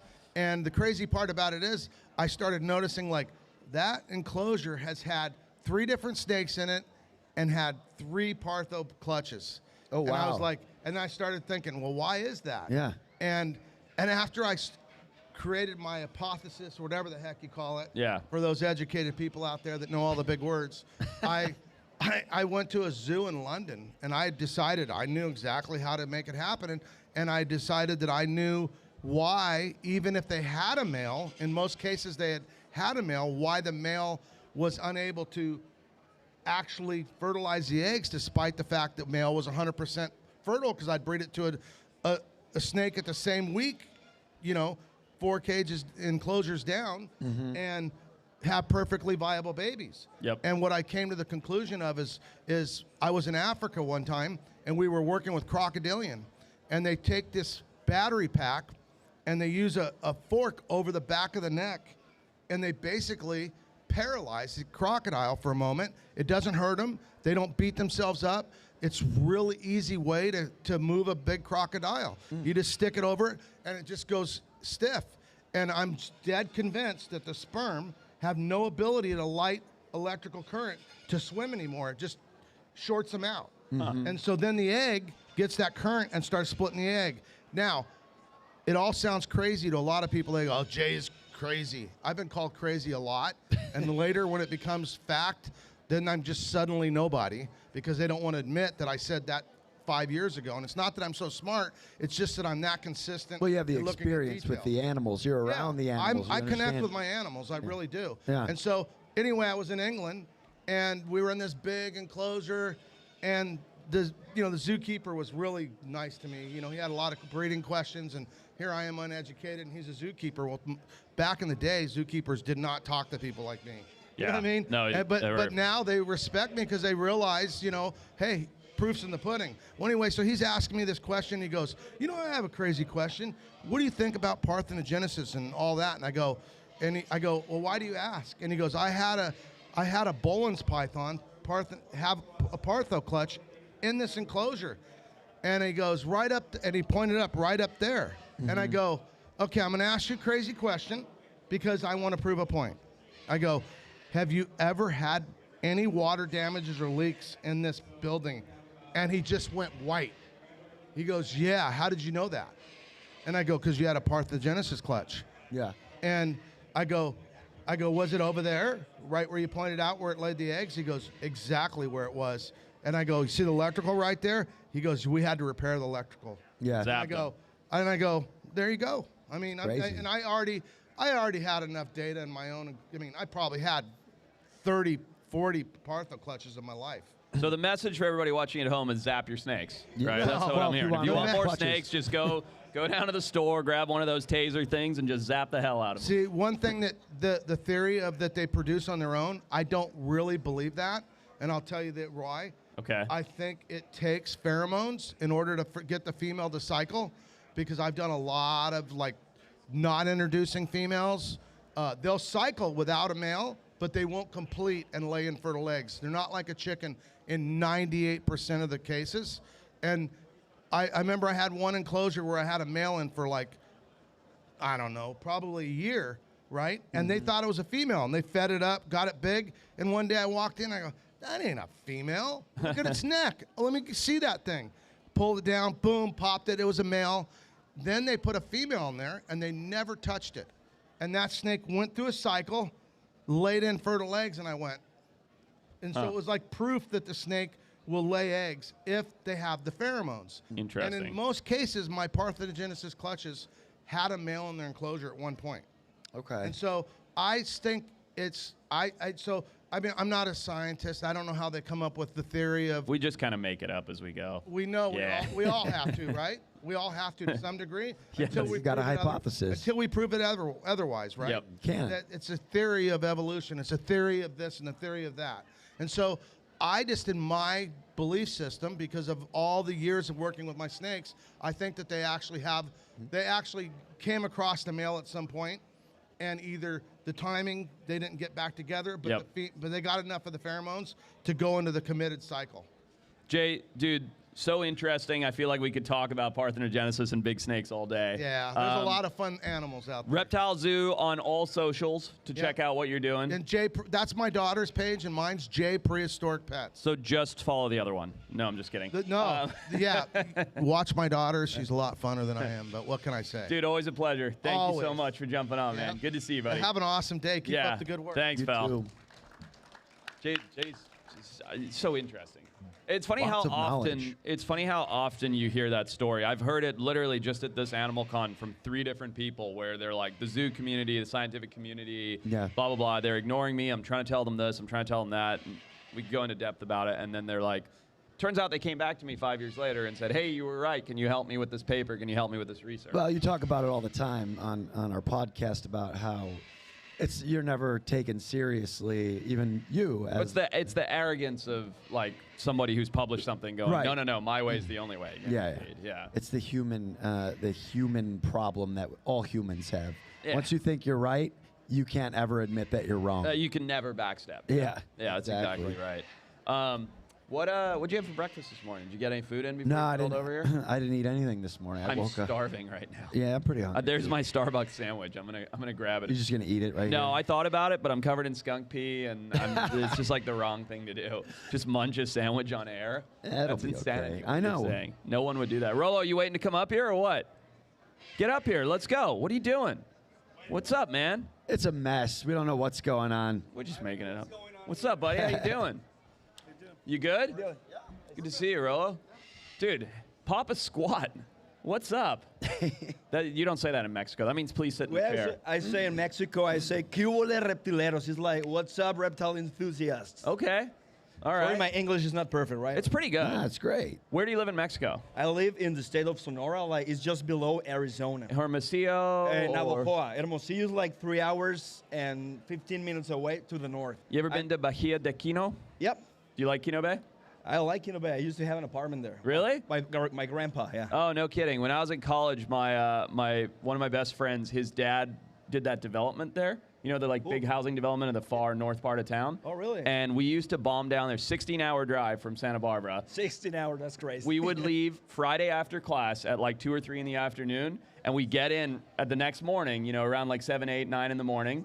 And then we would dive all day, spearfish all day Saturday, spearfish until lunchtime Sunday, and then bomb back to make it to class by Monday. Totally worth it. Dude, it was wild. I can't believe we didn't. Like, thinking about that now, can you imagine driving all night at your tender old age? No, it'd be terrible. That's insane. Yeah. So, Raul, what do you do in the animal world? Well, you know, I started with reptiles quite a while ago, but I've been with animals all my life. I'm actually a surgeon, people surgeon, not animal surgeon. Wow. But I have always had this hobby, and it has been growing. And What kind of surgeon? I'm a urologist. Wow. Oh, Yeah. nice. Might need your card later. But the hobby has been growing. You know, I started with videos back to 2008, but I just left it because I was in medical school, and you know. But nowadays, it's booming. You know. Are you familiar with the the arboreal Mexican alligator lizard? Yeah, Abronia graminea. That's the one I know. There was the red one. The green one. Wait, there are several subspecies. So there was one that was presumed extinct for a long time, and it's an arboreal one. Yeah. And then a group of Mexican researchers went into that area, and they found like a pretty big colony. Do you know the species I'm speaking of? I don't remember the name of the species. It's red. I'm almost positive it's like bright does it red. have white? I don't Like know. red and white? Or I don't know, but red? I just thought it was super. I mean, obviously, they're I like awesome. lost species. You know, anytime a lost Yeah. species reemerges, that's like my thing. But I thought that was such a cool thing, and they found it, like most alligator lizards, they found it on tree stumps and barks and things like that, but they were behind the bark, so they had to Yeah. peel the bark off In of order these to dead find trees to find them, and they found like a number of them, and they brought a pair into captivity I think in a zoo in Sonora, and started breeding them. Yeah, we call them abronias. That's how we call them. Abronias? Like the scientific name. Yeah. But there's many subspecies of abronia. The one I know the most is Abronia graminea. Okay. I think it's from Veracruz, and it lives on the mountain. They like colder weather. I don't know all the subspecies though. But Have you ever been to Isla Tiburon? haven't been there. I know where it is. I need to go. Tell me about the reptiles on there. I like the colored lizards, the blue colored lizards. Cortaphytus dickersone. Right. That's the name. So if you guys aren't familiar with collared lizards, there's probably one in this hall somewhere. But the Isla Tiburon, which is Shark Island collared lizards, have the most brilliant blue of any species of collared lizard, I think, in the world. And for some reason, they've evolved this bright blue color only on this island. Yeah. Right? Yeah, Is that about right? that island is it's a really small island. Yeah. And the only way to get there is by boat. Right. With the locals. Yep. You know, and sometime they were saying that it was kind of dangerous and stuff. They also have cool snakes like the Esteban Island rattlesnake. Okay. And really cool species that they're not rich, you know, are really endemic of that place only. That's what's pretty cool about it. What you're the first Mexican reptile guy that I don't know what you want to call it. I've worked with lots of Mexican scientists, but first guy from Mexico that does reptiles and science in the public light as a I don't know, influencer, social media guy. What's that like? I mean, do people like it in Mexico? Is it frowned upon? Do you do it mostly in Spanish? Like how's that received? My content is in Spanish. Yeah. I would like to grow my audience to speak English a little bit in my videos. Yeah. But it's going great. You know, I'm really glad to have been invited here. Yeah. I'm really happy to be here with you guys, many personalities. I think in Mexico, I'm the first one to come, like, to be invited to this event, and I feel really proud about it. I appreciate it so much. And I don't know, that's what I feel. That's awesome, man. My fans liked it, and they're sending me messages that, oh, they're so cool. Say hi to the guys, because many of my followers also know you, also know everybody around here, you know? So, just to chime in, I'm very curious about what it's like to have a Gila monster. You have a Gila monster? I have 3. Shut up. I have 3 Gila monsters, my babies.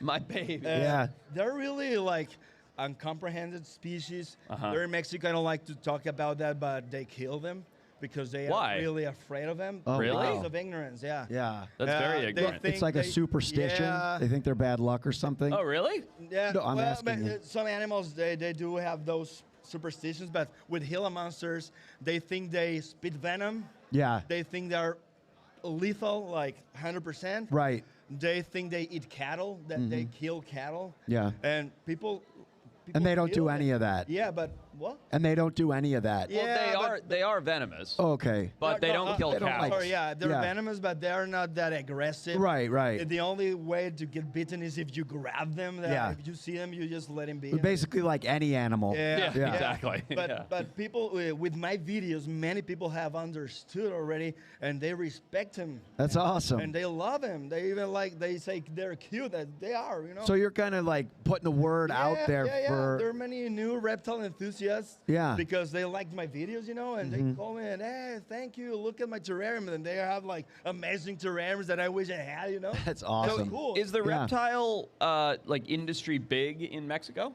Are there a lot of keepers and things? It's growing a lot. Interesting. Yeah, it used to be small. I started like back in 2007, 2006, maybe. Yeah. With the guys, but we were like just very few in Mexico. But now I'm surprised there are a lot of breeders, good breeders, you Yeah. know, like with lots of morphs and stuff. Interesting. Very cool. Yeah. Back to the Gila monster. I still want to know what it's like. How do you take care of it? Where do you keep it? Is it inside, outside? Well, you have 3, so. I have a project, but I want to do it outside because Yeah. I have the weather. Yeah, it's you're in the right But climate now for it. I have it inside with a terrarium. They don't leak. They don't depend on like the UV lights that much. It's okay if you don't have them with UV lights. You can even have them in racks. Yeah. I don't like that. But you need to have a hot weather, and in winter it has to be cold. Oh, really? They have to go like to bury To burrow. themselves for a long period of time. Yeah. To cool themselves, and then they breed. Okay. It's not that easy to breed those guys, and the incubation is not easy either. How big are they? No, they're not I like. made you they're hold like one. with all the tail. They're like I this made big. you hold one. You don't remember this? No. Like, I don't know, like this big, but we have also Yeah. the scorpion lizard, the beaded lizards. Oh, okay, We call cool. them scorpions, that's how we call it. Yeah. The Hyloderma exasperatum is the one we have. They're like this big. Oh, A little cool. less toxic, I think, the venom. Yeah. But they are venomous. The thing that, whoop, Chandler right there. The thing that I wanted to say, like, people, you know, they think they're lethal, but it's not actually true. Right. The true thing is that if you get bitten, the venom, they say it hurts like hell, you know. But like, some guy just died from a beaded lizard bite. yeah, Did but you see that? that's really Really rare. Right, He the had only an guy allergic that's ever died. reaction. Oh. Yeah, but He had an generally- allergic reaction to the venom. Yeah, yeah. You could have it with bees, yeah. Yeah, 100%. It's the same as dying Yeah, from a bee sting. But But- that, Yeah, that yeah. was the first time in like 40 years or something that somebody's documented that somebody's been died from a Yeah, beaded I've lizard. heard of that case, Yeah. but there's also no antidote. Yeah. You have to go to the hospital for painkillers and pain support. Yeah. You have to wait till it goes away. It's awful. How long does it last? I don't know, but it can last for hours. Oh, brutal. That northern Mexico area near Sonora there has 3 species that I think are insanely cool. There's the Gilas, like we've been discussing. Then there's chuckwallas, Chuckwallas. which are so underrated. Like I Yeah, think they're they're like cool. the coolest lizard ever. Yeah. And then there's those bright white desert iguanas.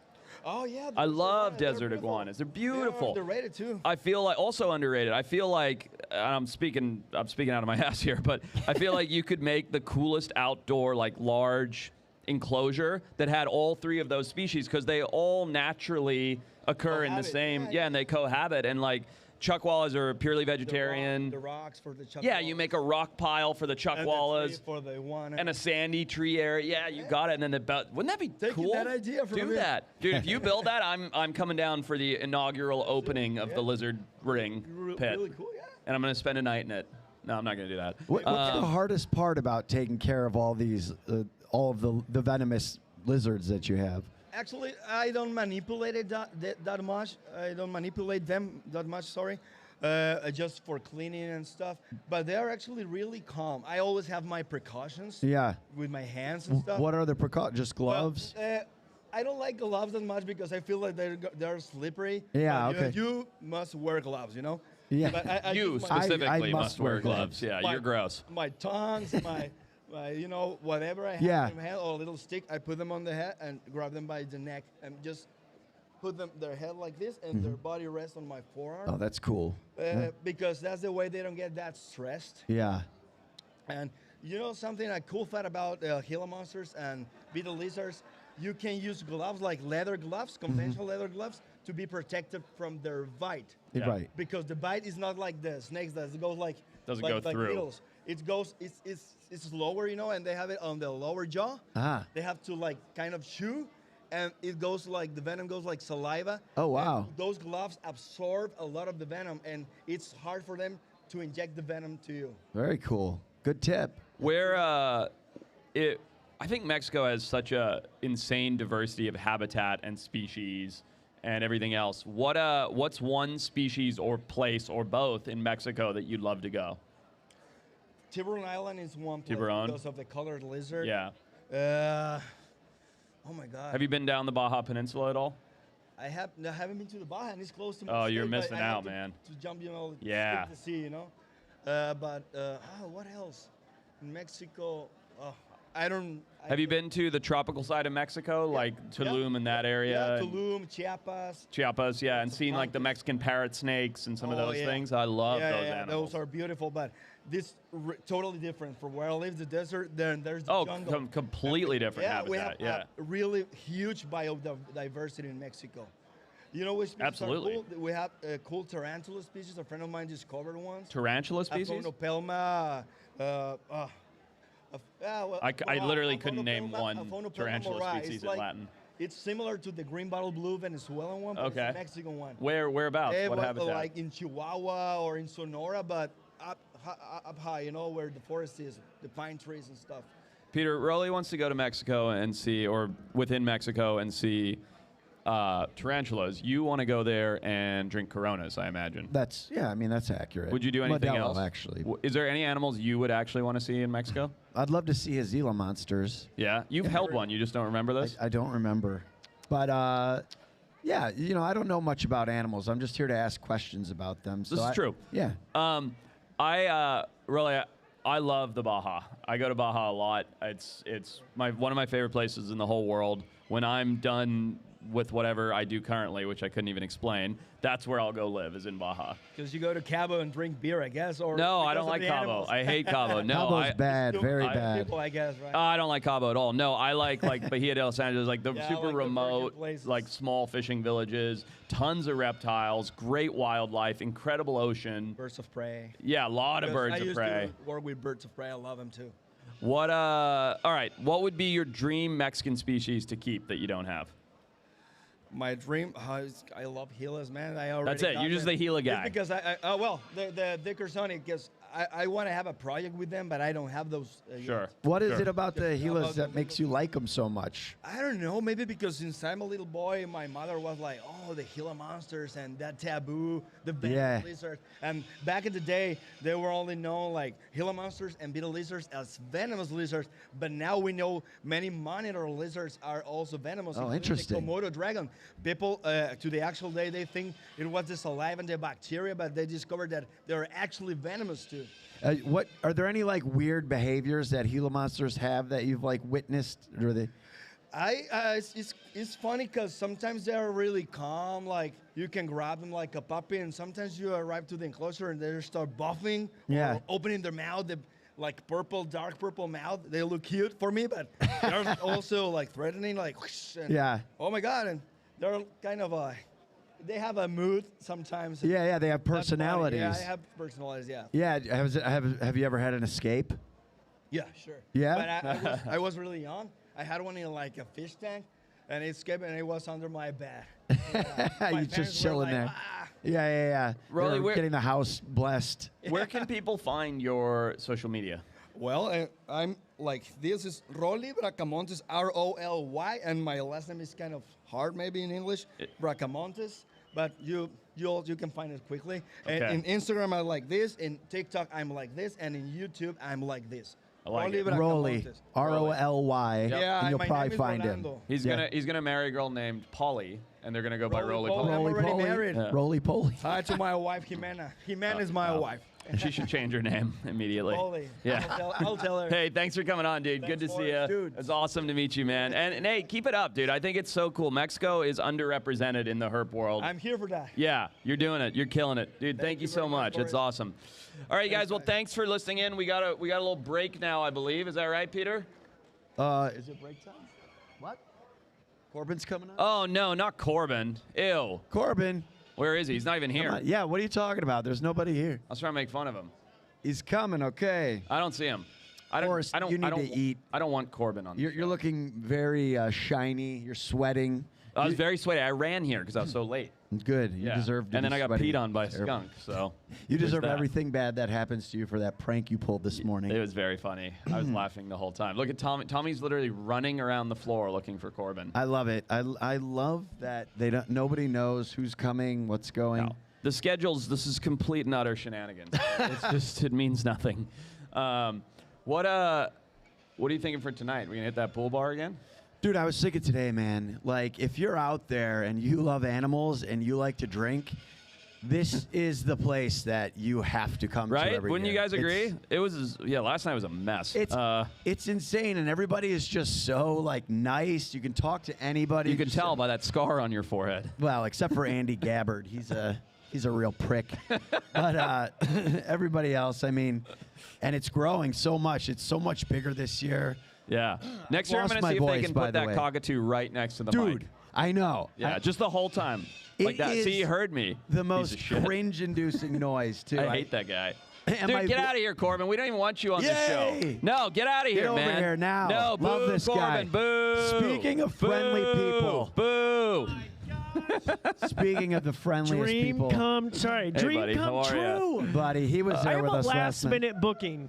Yeah. All right, you're really? the best booking. You were- Yes. dude, well, the schedule's complete. They and utter literally said shenanigans. someone canceled. Can you come? I was like, of course. I But would- not- I Wait, would so you never- weren't scheduled to be on the pod at all? Not at all. I thought I was last Where's year's Jay? news. Let's give him I give think him they a public hiding. They tried to do all new people, but Yeah. yeah. Great. Okay. Dude, Yeah. Wait, did you not do it last year? Of You course did. I did it last He did. year. Yeah. But I thought I was like old news, so I'm so happy to No, be back. you're No, you're young news. Stoked you're here. Corbin, what's up, dude? yeah. How you doing? Tell us about You you. guys hung last night. Like, you didn't call at night till like 1:30. Yes, it was great. And we ordered great pizza last night. Remember how good that pizza I was? owe yes. Sam money. She paid for all the pizza. I kept getting slices passed to me, and I was like, oh. I so probably good. ate a whole pizza to myself. Yeah. Like, Yeah, I buddy. loved it. It Thank was so God good. you saved me because I was tanking pretty hard. You were great. You handled yourself, I mean, just perfectly with such, I mean, God's on you too, Peter. With grace. No, come with on. Don't grace. look at his face. With grace. I'm trying not to look at his face. Corbin, what's going on with the Corbin. Gator House? Gator House is doing good. So Explain it. If you don't know, so I have two rescued alligators, Sonny and Chompers. Uh-huh. Sonny is 10 feet. He's 500 pounds. Chompers is 8 feet, and we built them a house. The alligators had a house. Not like a barn. Like, they had No. their own house. And it makes me mad. It's I much think nicer than someone- my house. Yes, they had a Much. house before I had a house. There you I go. remember someone said, who said it? I don't know. Maybe someone in person said, they were like, that's a nice trailer. So offended. I was like, it does not look like a trailer. It looks like a nice cabin. Rude. It's a nice house. Anyway, but we built them a house, but they have a new outdoor pool. Because Okay. they recently got married. Yeah. So we Oh, wanted yeah. them. Did you see this? No, they he had got a wedding married? for his The alligators. alligators got married. Like, I no, mean, it was who preposterous. attended? He invited Did they me. have alligator friends in It attendance? was great. Yeah, we had Clyde the camel. We had a golden eagle, a you listening to this? cockatoo. Yes. We had He's an not making alpaca. this up. This This is a is real on thing. your that he YouTube did. channel? We had a soda steer. Yeah, so on my YouTube channel, Corbin Maxey. Yeah, it was So, but great. that's on your YouTube channel, Yes, the it's wedding? on the YouTube channel. That's an Check incredible it out. piece of Over content. 3 million people across, no, 4 million across all of our platforms It's a tuned in for the wedding. Genius piece of content. Corbin, you're a very honestly. sane person. You got to marry some of your animals together. I will not. Don't steal the idea. Okay. No, it's I'm true. not. I'm It's just gotta keep it- shenanigans. Actually, it was one of the biggest undertakings of my life. Was it really? Yeah, What- why? It was because we almost didn't get them outside to have their perfect beach wedding, and we had people flying in from all over the country. I swear to God, people were flying in all over the country. People bought outfits. Like, I'm getting anxiety talking You're about a it. lunatic. You get alligators- beklept. Yes, it's not sane at all. But I'll tell you what. They finally went out for the wedding, and it was perfect. That's great. That's great. Do they have Yeah. rings on their fingers? No, they do not. They would eat the rings, but the problem What was the signifies This their whole thing bond? is so outrageous. The problem is the two alligators they were separated for almost 4 years. And so we had Gatorland come and they helped us introduce the alligators in March. And Wow. the two could not keep their claws off each other. They were living in sin. I swear, it's not a good example for No. anybody. And No. we had to get them married fast. No, it was not a shotgun wedding. But yeah, but we had the top wedding She planner. was for sure She was pregnant. pregnant? Yeah. Yeah. No, she's He not doesn't pregnant. want him to find No. out. Yeah, she was. It, she uh, ate Are they the babies. Christians? It turned. I'm sorry. What? Are they They have a Christians? Christian wedding? Did they have one? No, we had. Well, I guess semi-Christian. I don't know. They got married under the Greek god. Who's the Greek crocodile god? Thanos? No. No, there's a I Greek. don't think it's there's that. no, I'm sorry, Egyptian crocodile god. that Really? They brought into our minister did, This and our is ordained crazy. minister came, Preposterous. and people online were very happy. We brought the Egyptian crocodile god into this. Did you live stream it? No, thank goodness. It would have This is been a a mass- disaster. This is the disaster. most insane thing that's been said It- on this podcast. No, the It's wedding. so the fact that all of you aren't just like shaking your heads and leaving makes no sense. This is to my me. favorite Yeah. thing we've talked about today. Is the alligator It's wedding so but dumb it turned and awesome. into but it turned into a bigger thing than Yeah. it didn't turn I'm into sure. like I want this big wedding, but then it turned into me contacting the best wedding planner in the Pacific Northwest. No, shut up. Swear to God. Dude, she I came assume in. this was a lady? Of course. What did she say when you said, I You want you guys- to plan an alligator? you wedding? Did you not tell Well, her until she Sonny- got there? She was shocked. You have to watch the video. I'm It's on absolutely gonna YouTube. watch it. And I actually got flack because I asked her, I said, what would this wedding cost? She said around $100,000. So the video is titled, I planned a $100,000 wedding for my alligator. And some people were like, oh, $100,000. Anyway, I was very honest Did it to the actually planner. cost $100,000? So I did not. No, I did not. And I was very honest with her. Her Okay. name's Heidi. I said, Heidi, listen, I'm not going to pay you a dime. But what I can offer you, Heidi, is excellent exposure. And anyway, her pages just blew up because we did shorts, we did a long form video, and she loved it, and she played the awesome. part. She was great. You have to check it out. I will. No, I promise I will. How long have the gators been married?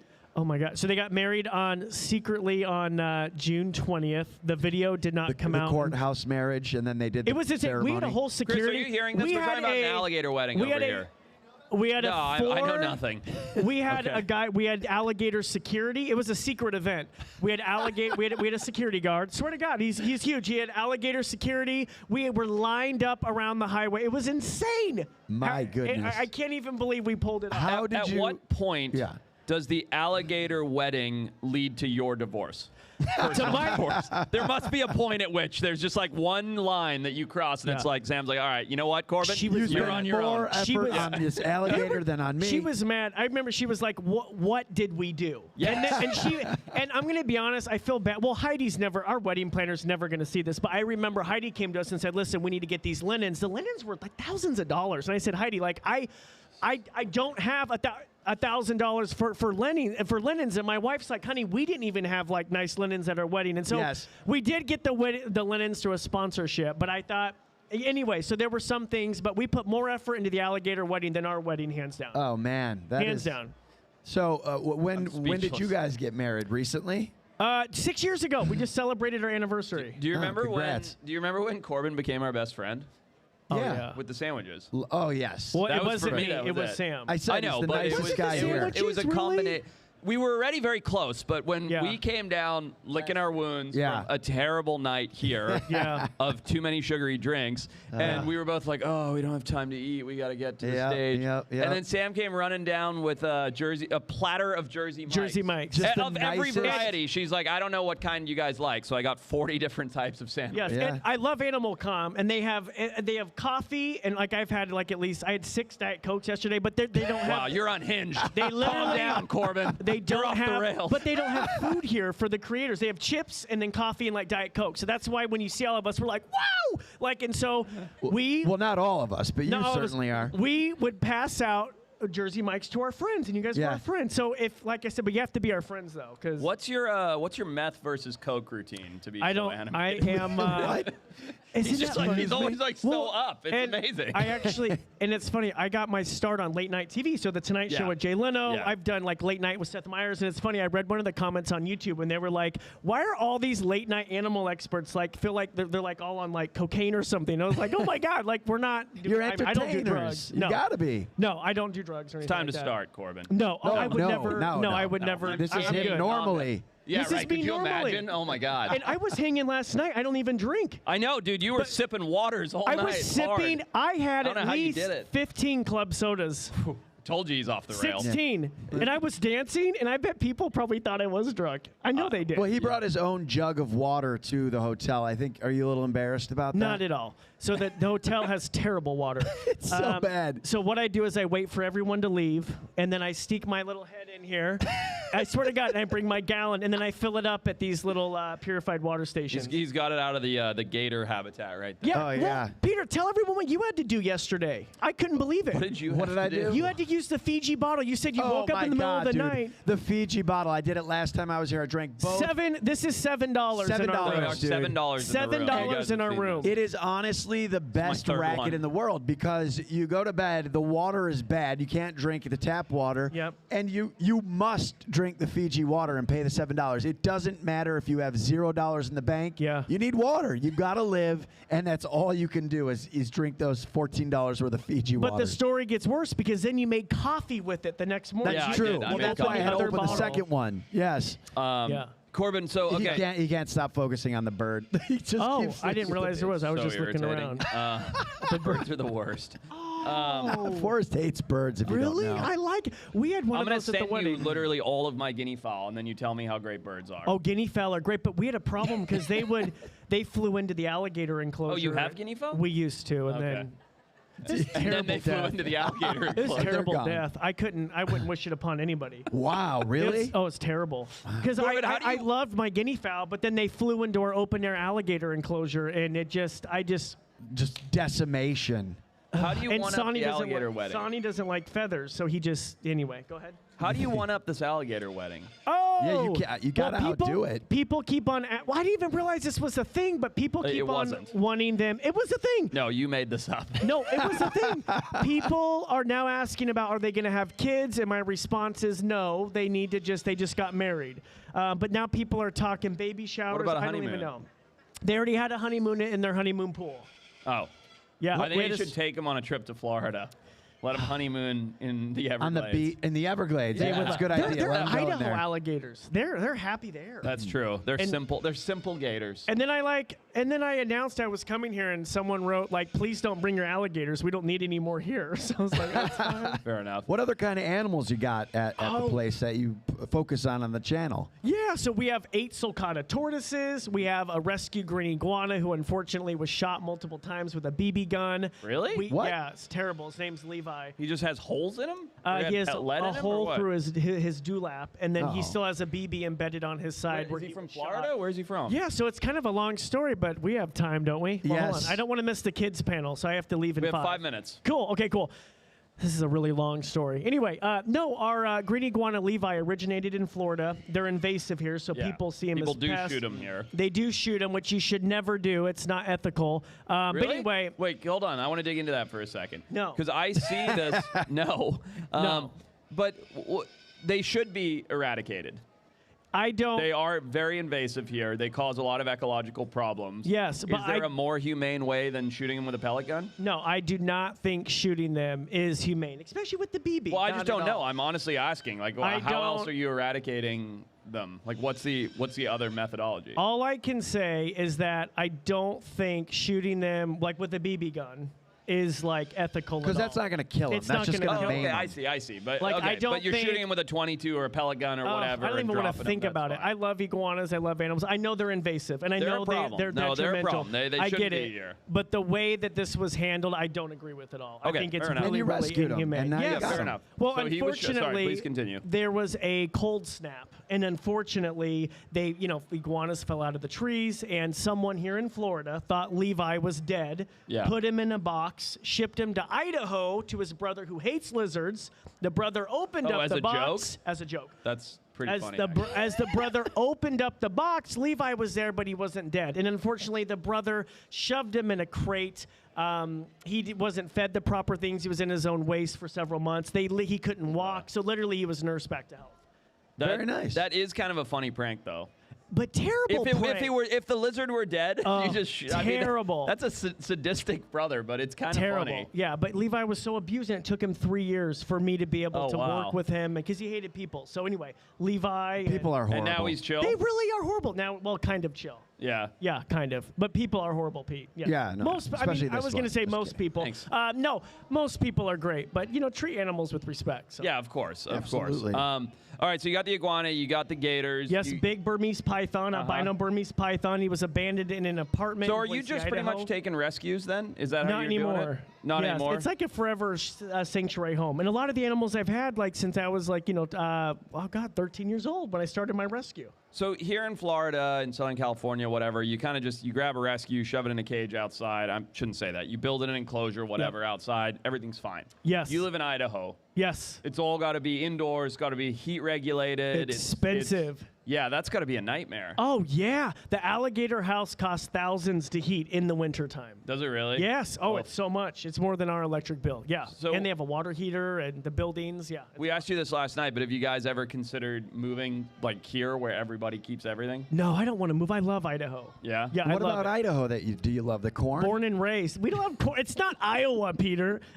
It's Yeah, you're right. funny. I was So many- thinking Yeah, Iowa. it's the potatoes. So Don't be an many idiot. people think that we're, riding around on horses and stuff like that. But I love Idaho. Love the Four Seasons. Born and raised. I love our facilities. I love traveling to Florida, though. Yeah, it's a Heck nice yeah, place good to excuse. visit. Yeah. He's never said a mean or negative thing about No, he's anybody or the, anything. he's About the who? best dude in the world. About Anything. Peter. About anything or I don't anyone think ever. so. Oh, thanks, Forrest. That's so nice. No, see? You can't even be like, nah, you're He's wrong. really got that Yeah. southern charm, even though I don't think Idaho's Nah, it might It's be. the real southern Idaho. We are in southern Idaho. There you go. There you go. I knew it. What's the kids panel coming up? The kids panel is coming up in 2 minutes, and I I, know. encourage What is it, everyone though? to leave. No, I'm kidding. No, we're that's done. okay. That's You perfect can all timing. leave. We're on a Oh, break. it's great. It's where we interview the youngest content creators. They're amazing. And they're so funny. I encourage everyone to go. Are you moderating this? No. Oh. No, I'm not. But it's so fun to hear their responses. Some of these kids are cooler than us. By the way. For sure. absolutely. No, there's They're no so more question cool. entertaining. about that. This guy Jay has over 90 animals. He has a reptile bus. It's Wild. amazing. Wild. Adrian is the best Oh, dance he's, I love moves. that kid. Adrian. Eli has a book.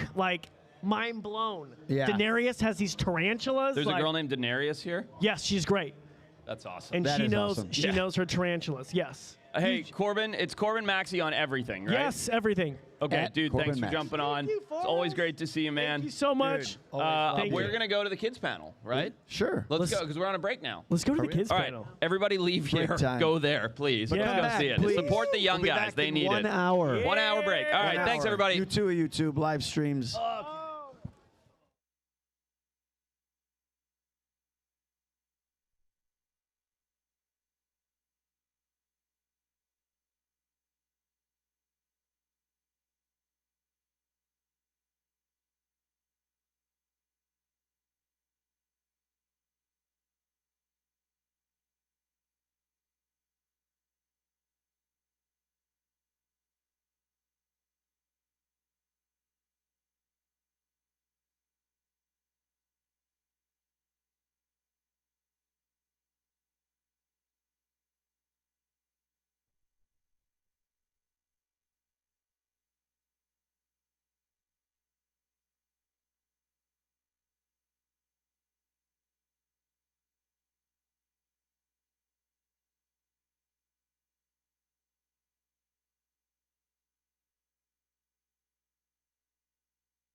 Good. I'm glad we have a packed house. That's nice. Yeah, it's great. We did all morning, but now there's nobody here. Well, people are looking around. That cockatoo has scared everyone away. Yeah. Shut up, cockatoo. Shut your mouth. Shut your beak. Shut your beak. Beak and boob. Go away. By the ugly bird. way, so his name's Nigel because it's an evil Nigel cockatoo. the bird. Yeah.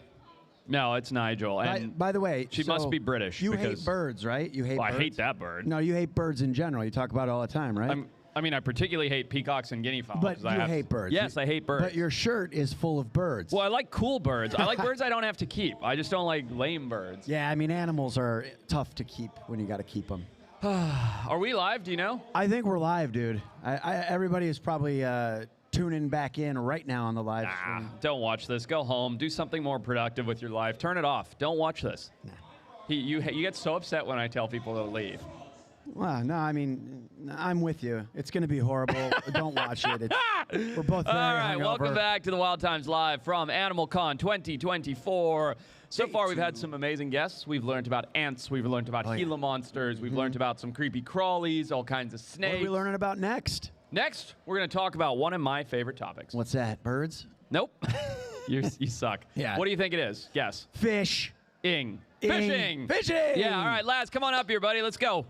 All right, so here we go. We got Laz coming up here. He's a Florida guy. Does Okay. some fishing. My note says his name is Laz. Last name What's up, buddy? Fishing.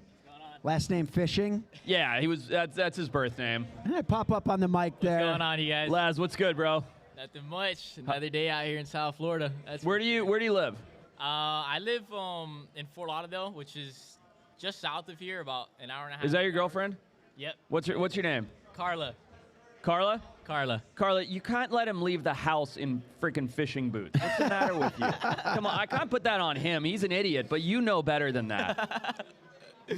No, come on, he is at Carla. Animal Con, so No, I've seen a lot of weird clothes here. That's ridiculous. I'm That is surprised. preposterous. You're wearing Grundens to a fishing to an animal Bro, Laz, convention. I think you look. I think she you look actually great. told me that on the way over here. She was like, "You're gonna go over there in your fishing boots?" Come on. I sure am. Come on. I You know believe it. better. You're a mess.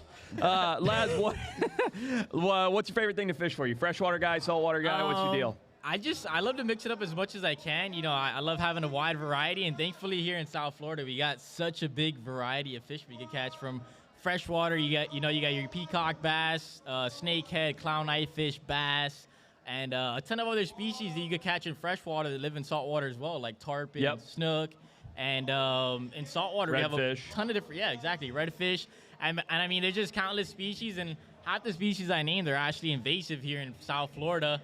And it's even cooler to think that, like, you know, you don't got to travel to all these different places in the world to catch these fish. You can catch them right here in our backyard. Well, half of all the species in Florida are invasive. I guarantee you Laz is, like, kind of shitty guy, and he's like, oh, man, we got to get some, like, arapaima up in here. He's just he's like, then we'll go He's fishing. responsible for that giant arapaima I know, dude, that I was can here. tell. I see that side. I see your Grunden boots. I know what you're thinking. Stocking those lakes. He's like, we stocking need those more oceans. invasives.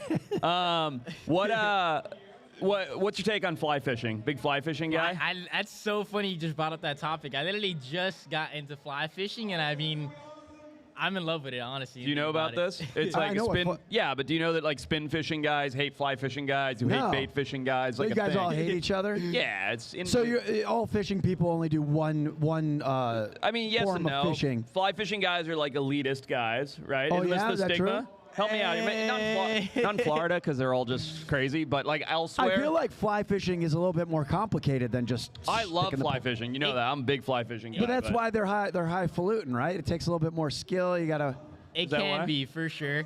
And another thing about me is, like, I strictly only like to fish artificial baits for any fish that I'm targeting. So it makes it a little bit more of a challenge, whether I'm fly fishing, throwing a spinning or a bait casting setup. I'm always strictly throwing artificial the entire time. Laz, I'll pay you $100 to go and pull the plug on that Dude, mic. turn on that other our stage. monitors up more, dude. Like literally, just go pull the plug on whatever is going on over there. It's for real. ridiculous. There we go. You can hear us a little better. Wow. boy. We're gonna compete with this other stage. Shenanigans. Over here. I have a question though. Artificial bait.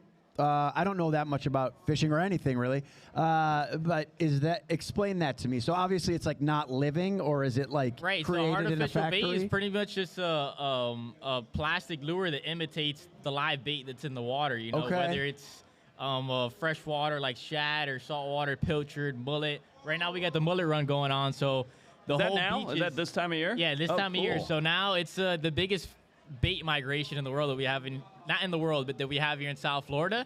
And it's these giant pods of silver mullet, and they travel from up north, about North Carolina, and they pretty much work their way down the coast all the way to the Florida Keys. Yeah. And the whole way throughout the coast on the way down, I mean, they're getting busted on by all sorts of fish: big snook, blacktip sharps, tarpons, and whatever else wants to bite out of those bait pods. Why do you choose to only use the artificial bait? Is that because it's kind of like more exciting and more stuff to figure out? Exactly. It's a little more technical, and also like even situations like that there's so much bait around, the artificials just seem to stand out. You know, you could throw a different color that's not the same color as the bait. Yeah. But sometimes they don't want something. They want the craziest thing in the box that you got, which is something pretty neat. Cool. Is Bill Dance your hero? Honestly, Explain. He's like an OG, like old school bass fishing guy. Okay. But like, remember like the infomercial fisherman kind of guy with the Oh, hat, yeah. with the orange hat, like yes. fall Yeah, off the he's- canoe. He's Yeah. an That guy. interesting guy. He's funny for sure. Who's your fishing hero? Who's your icon? He's like, I don't know. I just fish, man. Nah, He's got to have. So, he's like Jeremy Wade. There's all I these guess cool Jeremy guys. Wade's probably the coolest one I've seen out of everybody. He's for pretty. sure. He's pretty rad. Yeah, 100%. Yeah, I like that. And I All like right. him because he likes to change it up. Like I said, I don't like to just target one fish unlike a lot of other anglers. I just like to mix it up as much as I can. Like just previously, I was in Panama chasing blue marlin, black marlin, sailfish, yellowfin tuna. I mean, absolutely everything. And then in Mexico, I was targeting a whole different variety of fish. And it's crazy as you travel to all these different parts of the world. You know, you got so many fish that are similar in many ways, but also, you know, they adapt to where they're living. So their colors will change, their patterns. They might have a weird looking fin compared to the ones we have down here or somewhere else in the world. So I think that's really unique, you know, seeing a lot of the same kind of fish, but just adapting to where they're living. Where's the best fishery that you've ever seen? Hands down, it's Panama. It's pretty for good. sure. It's Yeah, pretty good. It's hard to beat. Yeah, That's I for feel sure. that. Why is that? Just the diversity and the. Yeah, I mean, and you know, it's not like here in South Florida, the population is getting so big now with people that own boats, and even you can do great fishing right off the shoreline. That's what I'm really known for, is catching fish right off the shoreline that Cool. people don't usually catch or don't catch as big of. Like what? Like if you caught like cobia from shore, or like what kind I've of thing? caught cobia from shore. I mean, I've caught giant tarpon, giant Goliath groupers, and a bunch of other crazy exotic fish, even freshwater. I've just been recently fishing for a lot for the clown knightfish. I've caught red-tailed catfish. I mean, red-tailed catfish here in Florida? Yeah, peacock. Where is that?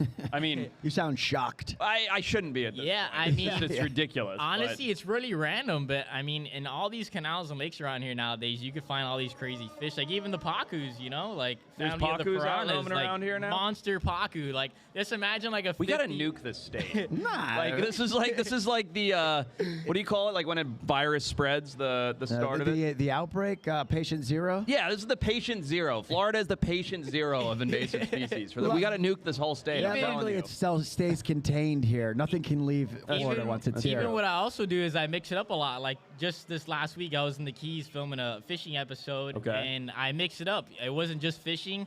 I went out, I caught a bunch of those exotic tokay geckos, which is the second largest species Very of familiar. gecko. Yep. And it's awesome to be able to do all this in just a couple hours of being here in Florida. I was catching tokay geckos, and I caught some tarpon, some snook, some grouper. And the next thing you know, right in the middle of fishing, the scorpion nearly walks up my leg. I'm like, oh, snap. I grab him right off the ground, show him off to the camera.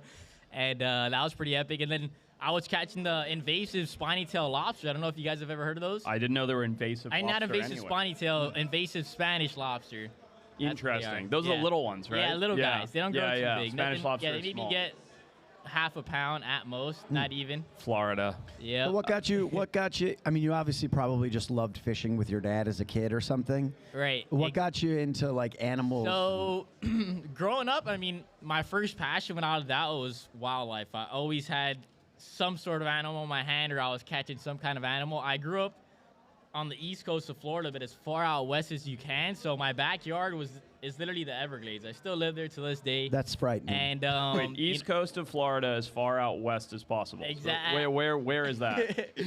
Like what town? Pembroke Pines. Nope. Never heard of it. Nearest big town. Yep. You guys ever heard of Holiday Park? sure you Yes, probably have. yes, Yeah, yes. Maybe like 5 minutes from Holiday Park. Okay, I know where you are then. Yeah, Okay, literally, yeah, and- that is the sticks. Yeah, exactly. Nothing much to do but catch animals over there. Exactly. So every day it was either catching the Burmese pythons when there wasn't many people doing it. We were catching gators. We were catching bass on frogs and peacock bass when they just started popping off down here. And my addiction for fishing just got greater and greater. I'm sorry. I'm gonna kill. Somebody do something about that bird. I just. All right. I'm sorry. Go ahead. Quit that bird. He hears you. He's making this interview worse. Shut up. Which is hard to do. Yes.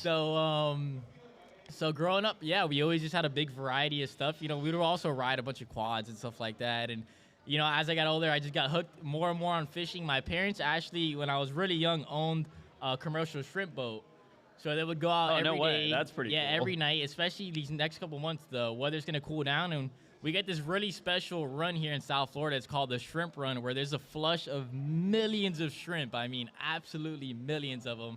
And what people do, they'll go up to the seawalls or the bridges. They'll drop a green light in the water. Oh, I've seen and this. it attracts just millions of shrimp just come Wow. along. And it's actually incredible. It's like the most incredible thing I've ever seen. And Then you can make then you get all the shrimp predatory gumbo fish and that come shrimp up. soup and shrimp sandwiches and What's that's a shrimp about all you boat's can do name? with shrimp. I honestly couldn't tell you. I don't remember, dude. It was a while Shrimp ago. boat. What do you Shrimpy. still But, live? Do you still live out by Holiday Park now? Yeah, exactly. Still to this Okay. day. And yeah, I mean, when we would do the shrimping, we would catch a lot more than just shrimp. You know, we would catch all kinds of exotic crustaceans, and I was the one picking through all the little containers, grabbing all the. Dude, we exotic were looking stuff. we came out here a couple months ago and we went bow fishing with Kyle. What was that guy's name? Huh? What? He don't know. He doesn't know. We went bow fishing with the guy that focuses on the clown knife fish. Great. South Florida, I don't know. And while we were boating around, I saw one of those, those giant Thai crayfish with the long claws. You Oh, know what I'm yeah, talking about? yeah. Little freshwater. It's like a freshwater crawdad. It's like this big, and They its get claws big. are like that long. They get big, yeah. Did you know those are in Florida? Have you seen those? I've seen a couple, but not like a really hard abundance of them. I don't even. No, are they we from saw here? one. No, they're from Thailand. No kidding. And we were just cruising around, and yeah, I couldn't believe it. It was just literally. I mean, this place is wild. How do you suppose that got here? Somebody I have released You no literally- idea. You never know what to expect. I mean, I've caught just about everything here in South Florida that isn't from here. And I think it is, they're technically not supposed to be here, but I think it is really cool that we have such a variety, like I mentioned, and you could go just about anywhere here and catch something cool, exotic. What's your favorite fish to fish for, actually? Everybody has a favorite. Don't say you don't. Probably tarpon. Tarpon? Probably Why? tarpon. Makes sense. Why so? Challenge? Because it's hard? Well, tarpon are unique, yeah, and they are a challenge. They definitely can be a challenge. Some nights are a lot easier than other. Yeah. In certain situations, catching a tarpon over 100 pounds in the middle of the day off the flats or off the bridge is nothing like almost most other fish, really. I mean, certain situations you could put a bait in front of them and they'll eat it, but like I said, especially with artificial lures, I mean, it's a whole different ball game. What's the craziest battle you've had with a fish? So, not on this last Pano trip, the previous one of that, we Yeah. were going for yellowfin tuna. And it's when they all come into Panama to spawn, they're all around these Hannibal big Bank. islands. Yeah, exactly. Yeah. And so what happens is that there's these giant schools of porpoises, dolphins, just thousands of them as far as you could see. Super And- pod. That's cool. Exactly. So you see these dolphins busting out the water on bait or whatnot, and they actually gather the bait around. And wherever the dolphins are is where the tunas are. So the tunas could be right there with them, busting at the surface. They could be 40 feet below them, 100 feet below them, but the tunas are always right there in front of the pod of porpoises, no matter what. So fished like 3 days. We caught a bunch of yellowfins in the 30 to 80 pound range, and we were still going for one over 200 pounds because the yellowfin over 200 pounds is a big deal. Pretty That's rare, that's yeah. a really Yeah. big fish. Uh-huh. And we set adrift on this pot of porpoises, set out live bait, dead bait, and the big tuna ate the dead bait, which wasn't a surprise for me. I really wanted to try the dead bait because the dead bait, these big fish, they can't compete with the smaller tunas. They're not Too as slow. fast. Yeah. Yeah, exactly. And they don't got time to go chase up a little bait like they used to when they were 30, 50 pounds. So Yeah. exactly. So I took the dead bait. Next thing you know, I'm in a fight with this tuna for nearly 2.5 hours. Oh, my pretty God. epic. Another thing that was crazy about the fight, not only was it a 2.5-hour fight, but an hour into it, my reel actually blew up. Oh, jeez. Oh, So boy. the reels have drag on them. The drag's how many pounds of pressure is on the line pulling against that fish. So originally it had 45 pounds of drag, and it dropped down to maybe about 15. So even when I had the tuna kind of tired, the tuna was just too heavy to pull up with 15 pounds of drag. Sure. So they're like, all right, we had to do some surgery real quick, which is I never seen anybody do it in my life. They literally dropped the boat in reverse, pulled like 80, not 80 yards, about 40, 50 yards of line off my spool, my reel, cut it, and then grabbed another giant. And tied it conventional together, reel, yeah. Tied it together. Yep. And next thing you know, I'm fighting him on a whole different setup. We crazy. once Yeah. this was one of the craziest things I've ever seen. So I live in California, and we get the big bluefin. Right. Oh, And my.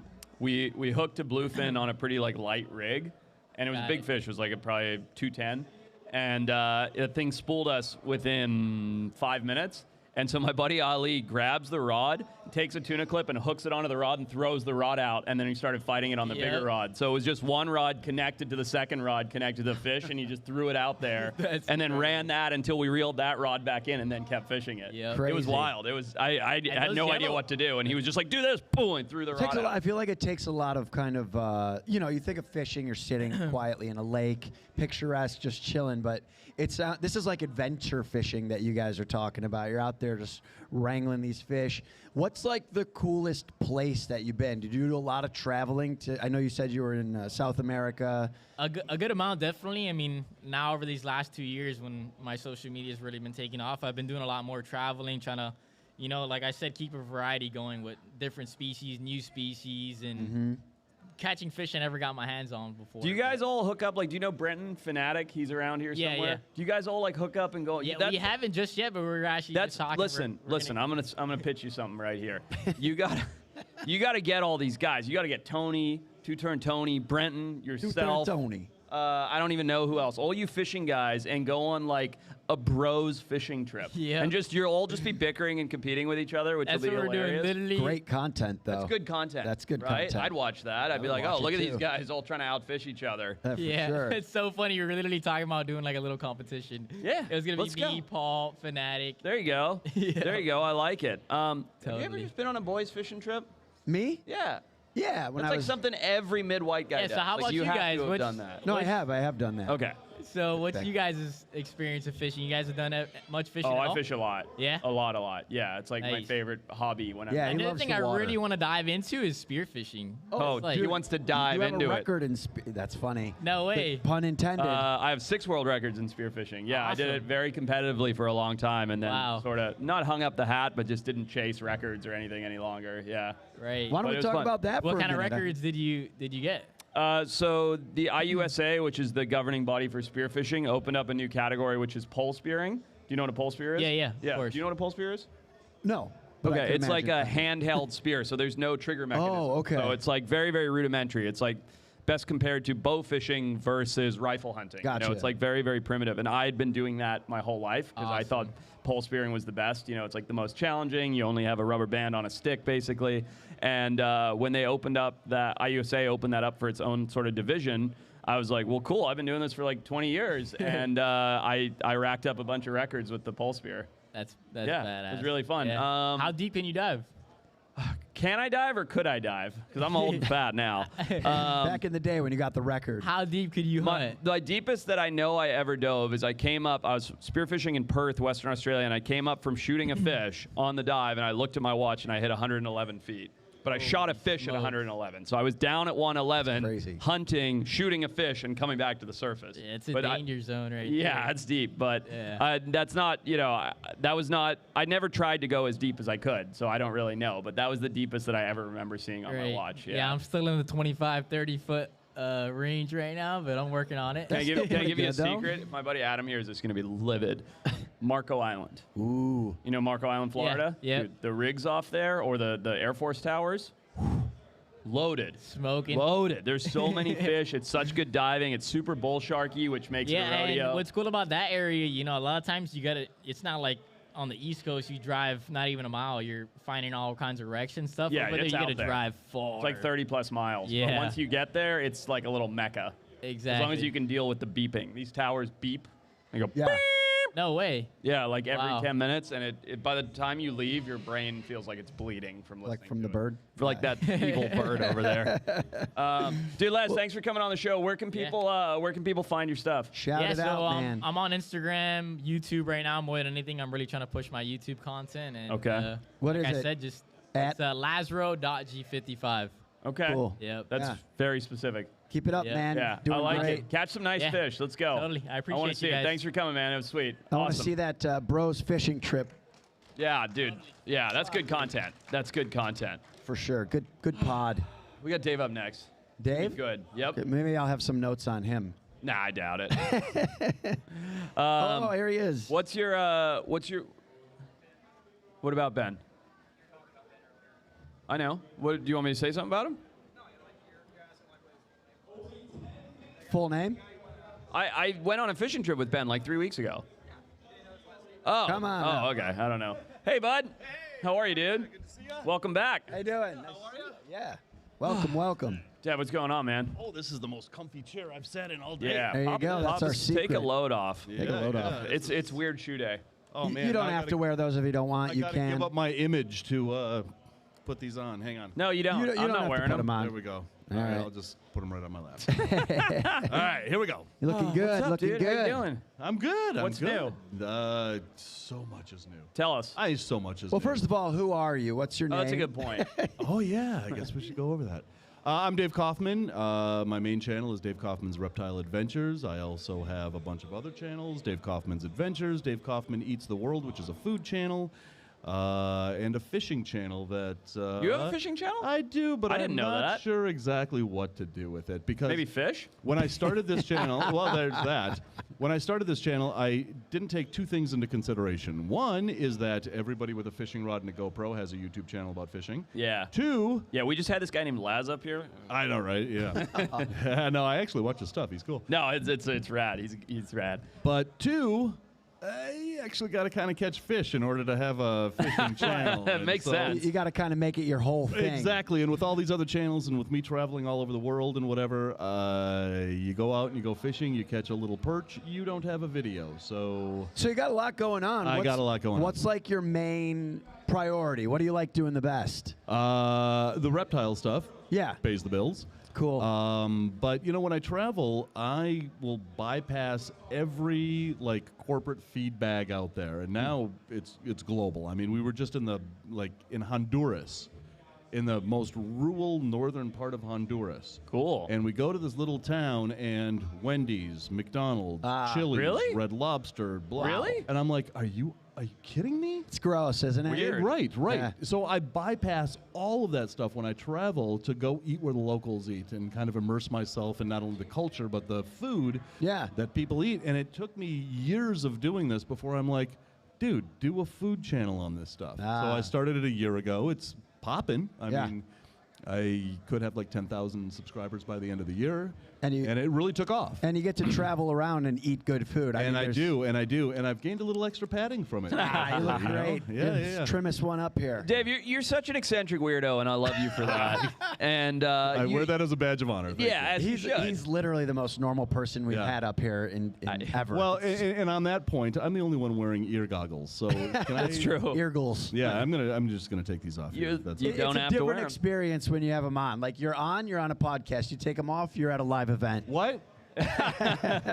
So my question to you wasn't just to insult you; it was to ask, like, No, I didn't take it as an insult. Yeah. how do you like manage? And you've written books, you've had award-winning films, you've had TV shows, like you've done so much stuff. Like, Yeah. one thing I said yesterday in my talk is I was like, one thing you should do if you're someone who wants to communicate passion to an audience is focus on a niche and expand from there. And you're like the opposite. So I have a major problem in that if I think about it and conceive the idea, I absolutely have to see it through. That's a good Doesn't sound quality. like to have. Otherwise, somehow, and it's very twisted in my head, but somehow if I conceive this project, and again, you spend 15 hours on a flight, you're going to start thinking and you're going to start developing new ideas. And then if I develop that new idea, well, now how would I do that idea? And what videos would I do for that idea? By the end of the flight, I've got a whole new channel with a whole, whatever, and I've got to see it through. Yeah. The difference between that, though, and everybody else is we're all just scrolling our phone looking at TikTok videos. See? No, so I disagree, and I'll tell you why. What's TikTok? It's horrible. I've never heard of Because while Dave's being productive on the plane, I'm Right. spending those 15 hours thinking how I can kick the screaming baby that's 2 seats. Oh, behind yeah, me well, out of there's the that. aircraft. That's why I go inside my head to kind of block all that out. But no, I just come up with all these ideas, and I just have to see them through. What's your, and don't lie to me and say you don't have one. What's your favorite thing that you do? Is it reptiles? Is it food? Is it fishing? Is it the adventure stuff? Like, don't lie to us. What's the thing? Come on. You know, what about the collecting? The collecting stuff's awesome. Honestly, that's like asking, which one is your favorite kid? Because Yeah, my every son. idea that I have that I put out there, I think about, like, they're my kids, and I'm going to raise these up, and I'm going to see them flourish. But the reptile stuff is always my That's your passion. OG. Yeah. Going out into the field, finding new species that I've never seen in the wild before, seeing stuff that you see at every reptile expo, but you're seeing it in the wild in its natural state, in its natural habitat. That is the greatest thing. And now I can walk around a reptile expo and I can be like, I've seen those, I've seen those, I've seen them. And I'm running out of stuff to find. Wow. Yeah. You're never out of stuff to find. Yeah, but never out of stuff to find. No. I agree with Peter. I think you can find there lots are more. what, thousands of species of reptiles on this planet. Got to be hundreds of Yeah, they're like thousands. Pokemon. I'll Yeah. find them all. I'm curious about you're an award-winning filmmaker. What film did you make that won an award? So I started out my career as an independent filmmaker. Okay. And that's how this all climbed the ladder to sitting in this chair right here. So I did a... This is the pinnacle. This is the pinnacle. This is Sitting it. in He's this reached comfy the chair top. right now. Oh, this, both of our listeners are listening right. to this. Yeah. 20 years ago, I dreamt about sitting in this chair right now today. So I spent a career... When you're an independent filmmaker and nobody knows who you are, what you can do, you basically have a career not as a filmmaker, but as a financier. Because you have to raise that money for your first film without having anything to say, hey, this is what I can do. No proof right? yet. Exactly. Yeah. So it's very difficult. I spent years living in poverty, let's face it, and trying to raise money for my first film. So finally I got it, and I made a horror film called 13 Hours in a Warehouse. Nice. And we shot it for like $75,000. We shot it in a warehouse in Minneapolis. And $75,000 for people who don't know, that's like nothing to shoot a movie. So That's like maybe 2 scenes. Yeah. Well, and to put that in perspective, like take a show like, I don't know, The Sopranos. Yeah. Okay. Just their snack table for that show is more than $75,000, right? So you really had to get really creative, low I'm budget. sure. Yeah. But we shot it in this warehouse, and I negotiated a deal, and it went out globally through Lionsgate. Oh, And cool. then it went through a bunch of horror film festivals, started was the name of winning the film? awards, 13 Hours in a Warehouse. It's actually streaming on What's it about? Tubi right now, and I'm not getting a penny from every one of those streamings, but Excellent Tubi, it's on business Tubi right decision. now. But anyway, so it wound up grossing like $5 million worldwide. Wow. Congrats. And Except Has he that doesn't funded see your a penny. shenanigans? well, wait a second. So this is the caveat of independent film. This is the truth that nobody knows. $5 million, and I got $16,000 total. You say 16? 16000. Nice. That was it. That's crazy. That was it. So I made a lot of people a lot of money. Yeah. And I just kind of was like, okay, I got to control distribution on my next movie. My next movie, I wanted to do documentaries.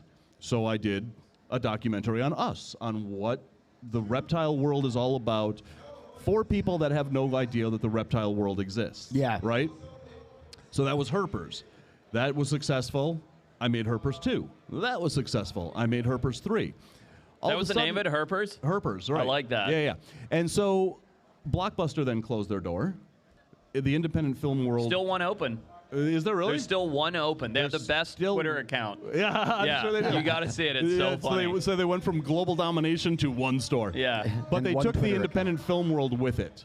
And so my career as an independent filmmaker dried up with the death of Blockbuster, and I didn't know really what to do. I had all this footage for Herpers 4, and I was like, and I got together with a bunch of producer friends of mine, and I was like, okay, so we're out of jobs. What do we do? And everybody's saying, oh, I'm going to go to film commercials, or I'm still going to stick with this, or whatever. I said, I'm going to take that footage and I'm going to put it on YouTube, and I'm going to start a YouTube channel. Every one of the producer people that I talked to, all my friends and my colleagues, they all laughed. Yeah. Right? So I took all that footage, started Herpers TV in 2014, 10 years ago, and I didn't know what I was doing. I had no clue how to do any of this. Yeah. And about 2018, I was like, okay, I'm going to get serious about this. I went back to a university and got a degree in history. Okay. So I've got a BA in history, and my trajectory was going to be I was going to be a history professor. Okay. But then YouTube started, kind of picking up, and I was like, I really like this more than I think I'm going to like wearing tweed jackets with patches on the elbows and, teaching history. So I rebranded Herpers TV into what it is now, Reptile Adventures. And my YouTube career just completely took off from there. And if I hadn't gone back to the beginning and made those original Herpers films, I would not be here. I would be probably at the same university that I graduated from in Minneapolis. Interesting. Yeah. I like that. So what's the next evolution? Are you making more films? Are you continuing YouTube? It goes about history. So I, as an independent producer, I look at my channels as a film producer. So YouTube is the distribution company, right, that's distributing our content. But for us to produce that content, I need to look at it as an independent producer. And therefore, I started a company called Rattle On Media that is the umbrella company that hosts, or that produces all of my channels. So I'm treating it like a television network, right? Smart. So television networks have different programs on their channel. That's exactly how I'm treating my YouTube career. Gotcha. So every couple of years, I'm going to add another channel to it. The problem is that I do everything by myself. Everything. I was going to say, how do you... That's exhausting. Dude. I can't even show up to this stage by myself. I'm exhausted all the time. Well, have you ever thought about, bringing some team members on? So I did, and it didn't work out the way that I... Because of your eccentric dictatorship kind of leadership. That's what I was thinking. I wasn't going to say it, but I'm like, that's got to be it. I think I'm an asshole boss. You're a perfectionist. If I'm my only employee, then well, you said these projects are your children, so you're pretty attached to them. I'm not an asshole boss, but there's a specific quality that I go for, and if I don't see that matched in somebody that I have on my crew, very tight edits, very watchable videos. We all watch videos where it gets boring, and the video starts off on a level, we all watch it, we're all interested, and then halfway through the video we're like, okay, this got boring, I'm clicking off. Right, for sure. So I have to edit in a way that keeps people up here and keeps them up here all the way to the end of the video. Something new every 4 seconds, exactly. basically. And the way to do that is through really good editing. Take the uhs, the ums, the pauses, take all that out. Yeah. And so oh, sorry, go ahead. I was just going to say, I don't edit for the visual video. Yeah. I edit sound. Yeah, radio. And so I edit the sound together, then I go back and I put the visual over that sound. Yeah. Dave, you've been making films a long time. You've won some awards for it. Peter's actually an editor. That's his main job. Yeah, Dude, talking we're about talking. Jam. We're talking. Yes, he's a television editor, and of course, I produce and host shows as well. Right. So let's play a little game. Should we play a little game? Oh, boy, yeah. Little Joys. We don't have a jingle for Little Joys, do we? Kyle, do we have a jingle for Little Joys? He's not even listening. Our producer's He's not even there. listening. I don't even think he's there. I can just hit record and left. Somebody jingle Such the a keys. hard job. Yeah, that's a good idea. Yeah. There you go. There's the jingle. All right, there's our jingle. All right, Little Joys. Let's give us. We're gonna go through here. We'll start with you, Dave, as our honorary guest. Give us a little joy of wildlife filmmaking or adventure filmmaking. When you go out and you are like, okay, so I've got one shot to get this footage of this animal, but first I've got to find the animal, and if I don't find the animal, I don't have a video. Yeah. And then when you find that animal and it poses and you get that shot and you say your song and dance and whatever, and that moment after you know that you have it in the can. Okay. And that you know that every, the hours of planning that trip, the effort to get to, like, let's say Australia, and to find that one thing that you were looking for and know that you filmed it, you got it, it's on an SD card, that is the best feeling in the world. Let's go. I love it. That's a good little joy. You want to go? All right, am I talking about editing little joys? you make There are films. none. No, I was, excuse me. I was thinking the same thing basically as you were.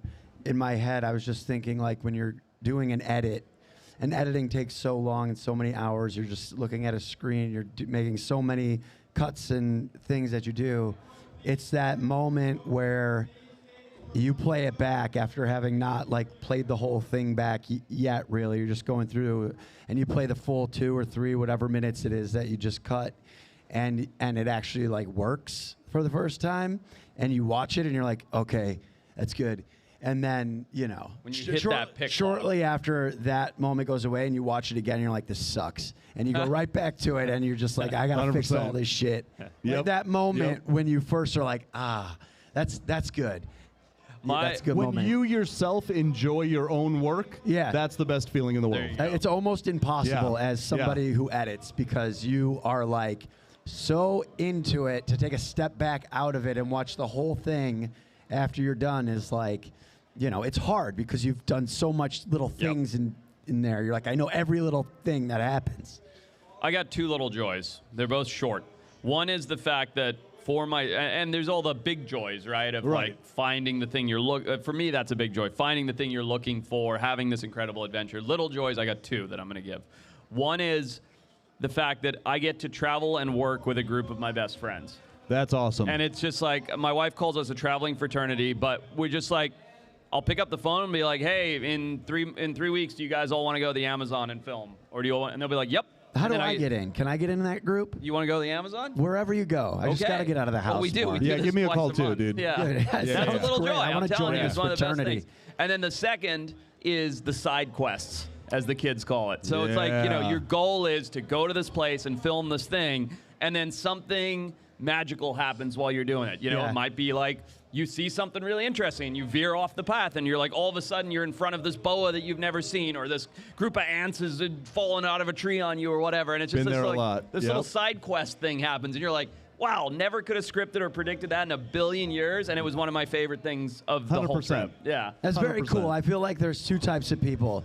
There's people who love the side quest, and then there's people who get anxiety about it if it doesn't go exactly their way. But you're the one who always says, like, I'm massively ADHD. No, So that's why I like the side quest. It, like, takes my brain over there for a bit. I was thinking that while you were saying it. I was like a squirrel. Let me tell you something. ADHD in real life, it can be a crippling thing, because I know a lot of people that are crippled by it, but it can also be very productive. And I think what I have is creative ADD. There you go. And that's why I have so many varied channels, because the burnout on one topic is real, right? Yes. So if I'm burning out and I'm like, oh, I don't want to edit a reptile video, fine, I can go edit a food video. I can go edit a ghost hunting video. Yeah. It's creative ADD. Well, I'm only diagnosed by Peter, and believe it or not, I'm he's not a doctor. self-diagnosed, so yeah. But Bro, you def have ADD, but it works out for you, just like he said. It it works out for Dave, so it's not such a bad It's thing. not a bad thing. I don't say it like it's an insult No, you at don't. all. You really, really No. don't. Dude, Dave, always a pleasure to see you. Great seeing you. Thank you for having me on. Tell us, I mean, you listed the channels, but like, is there an umbrella place that you can find all the stuff, or what's the best way to just if get you just involved? go to YouTube and type in my name, There you go. DAV, no E. No E, 3 letters. DAVKAUFMAN. Just type it into the search engine. All my channels will come up. All right. Very cool. Subscribe to all of them. Let's go. Cool. Now, on that note, before I leave, please, let's go to Tasmania and find the thylacine. Dude, he's preaching my language. Let's go. You say Join when. the fraternity. I'm I'll in the walk minute off you the say stage let's go. right now. I'll walk off the stage right now. Please don't. I will. I'll leave Peter here to have a panic attack. Yes, Let's go true. find that thing. I'd It's love out to, there. buddy. Thanks Dude, for always jumping great on, to see man. you It's always guys. a pleasure. All right, brother. Thanks, guys. Oh man, we just do. He should do a podcast, honestly. Yes, dude, He's got for so real. much to talk about. Yeah, what about that podcast? Do not give me another idea, please. Oh boy. What? Feeling good. Would you really want to go on one of those trips? Yeah, dude, I got to get out of the house, and it's got to be work, because if it's not, my wife will be Well, mad that's at why me. we're here, because we both lie to our spouses and say that this is work. Luckily, she's at the Santa Barbara Zoo today, so Is she she? didn't hear that. Why do Yeah. you guys never call us when you go to the zoo anymore? You're here. My She's wife, just- Jess, is at home. Do you want my wife to just call your wife and be like, hey, let's go to the zoo? You think We're that- hanging out. Dude, this is what I'm talking about. You just do things. There's no planning. You're like, Correct. just call my wife. We'll go to the zoo. It's great. I Why like is it. that so outrageous? Well, first of all, because when you have 2 small children, things need to be planned out meticulously. You wouldn't know this because you aren't Never. home with the children ever. I'm also the 3rd small child. That's true. You're a big toddler, you. What is driving you more insane? Is it that bird cackling at full volume or the other stage? It's the bird, dude. The bird cuts through every. I wonder if they can hear this at home, but it cuts through everything else right to my brain. It's infuriating. It's so infuriating. Somebody in the audience wants We to go should do get the something bird about on the bird. podcast to just That'll be into the good mic. pod. That'll be good pod. Who we got next? We got any more guests or just us? Oh, dude, what are you doing, dude? He's been What are you waiting for doing? he's been waiting for an hour. Sitting there. Cheers, mate. Dave spoke for like 3 hours. Hey, cheers. Hey, you want a magic mind? It's like meth for your brain. it? Sure, it's like a mushroom focus. I'll try one. I don't know what you call it. Try it. They're really good. Magic Mind. Welcome. Who Keary, do we what's have going on, here? man? Well, first of all, let's introduce him. What's your name? What do you I feel do? like we're beyond that with everybody. But other people aren't. Well, my name's Keary Molinaro. I have a channel on TikTok, YouTube, all over social media called Molinaro Snake Lab. Yeah. Very cool. What's The basis of it is basically I take people through the snake breeding journey, all the eggs hatching little by little, and that's what I try to focus on, like the educational aspects of what's going on with the eggs as they're hatching, the setbacks you have, when snakes pass away. Like try to show some of the realities of That's the cool. breeding process. That's awesome. We just had an interesting conversation earlier about the handling of the clutches of eggs. And with Jay. It's good. It's Tastes good, good, huh? Yeah. It's good. Dude, I can't get through like a day like this without it, I swear. Yeah, it really helps like What kind of day is this? So look into it. a day where I'm very hungover and trying to You're present. covered in a shiny film. I'm so shiny. I can only imagine. You need All some right. powder over let's, here. Let's pay attention to what we're doing here. All right. Peter was talking about Jay Brewer, who we had on, and him hatching his clutches of snakes. Yeah, I heard you guys and talking opening about the it. eggs up and stuff. Yep. What are first of all, how'd you get that shiner? What shiner? Do I got a shiner? Oh, I thought you had a black eye there. Oh no, you I don't. think As so. soon as you do, It's it's the just light very coming from the tired. No, I side. got dark circles under No, my dude, it eyes. looks He's tired. Thanks for calling out his Are insecurity. you seeing it from my angle with the light hitting the side of his I don't face? see it looks anything. I think he looks looked like a beautiful. black eye. I think Whatever. he looks very beautiful. Okay, well, I've Please, sunk come my up own here to ship. get installed. Yeah. So tell us about the snake hatching journey and like your thoughts on it. Yeah, no, it's a great process, and that's what kind of fascinated me. That's what a couple years back, I guess I'm going on eight years or so. Okay. I got some ball pythons, of course, and seeing all the different. That's your specialty, morphs. to be clear. Pretty much, Right. just because that's what everybody likes. I at the feel like point. most of the content of yours that I've seen is with It's ball mostly python. ball python. I Yeah. do other species. I've done children's pythons. I've done tricolor hognose. A few different species. Bredli Okay. pythons I've done. But yeah, ball pythons is kind of what I fall back on. That's what people seem to like the most. Hold on, I'm going to interrupt you. Hey, for you guys sitting in the audience, show of hands, who here has ever had a snake as a pet? Almost everybody. Everyone. I thought so. Right. Cool. Of everyone that just put their hand up, who started with a ball python? All the Yeah. same. Everybody. So, Yeah, just they're about popular, everyone. Who still yeah. has a ball python? Oh, wow, I like that. That's So what's awesome. up with that? Is that because they're friendly, easy to handle, They're- easy yeah, to take they're- care of? They're easy. They're easy And going. cool looking, they're obviously. cool looking Yeah. snakes. They come in all different colors Super and patterns, mellow. so they're easy for everybody. And beginners, like I said, everybody that asked me about it, it's like, oh, it's a great beginner snake because they don't bite very often. They're friendly. We had one in our frat house named Leonidas. Yeah. I Yeah. love that.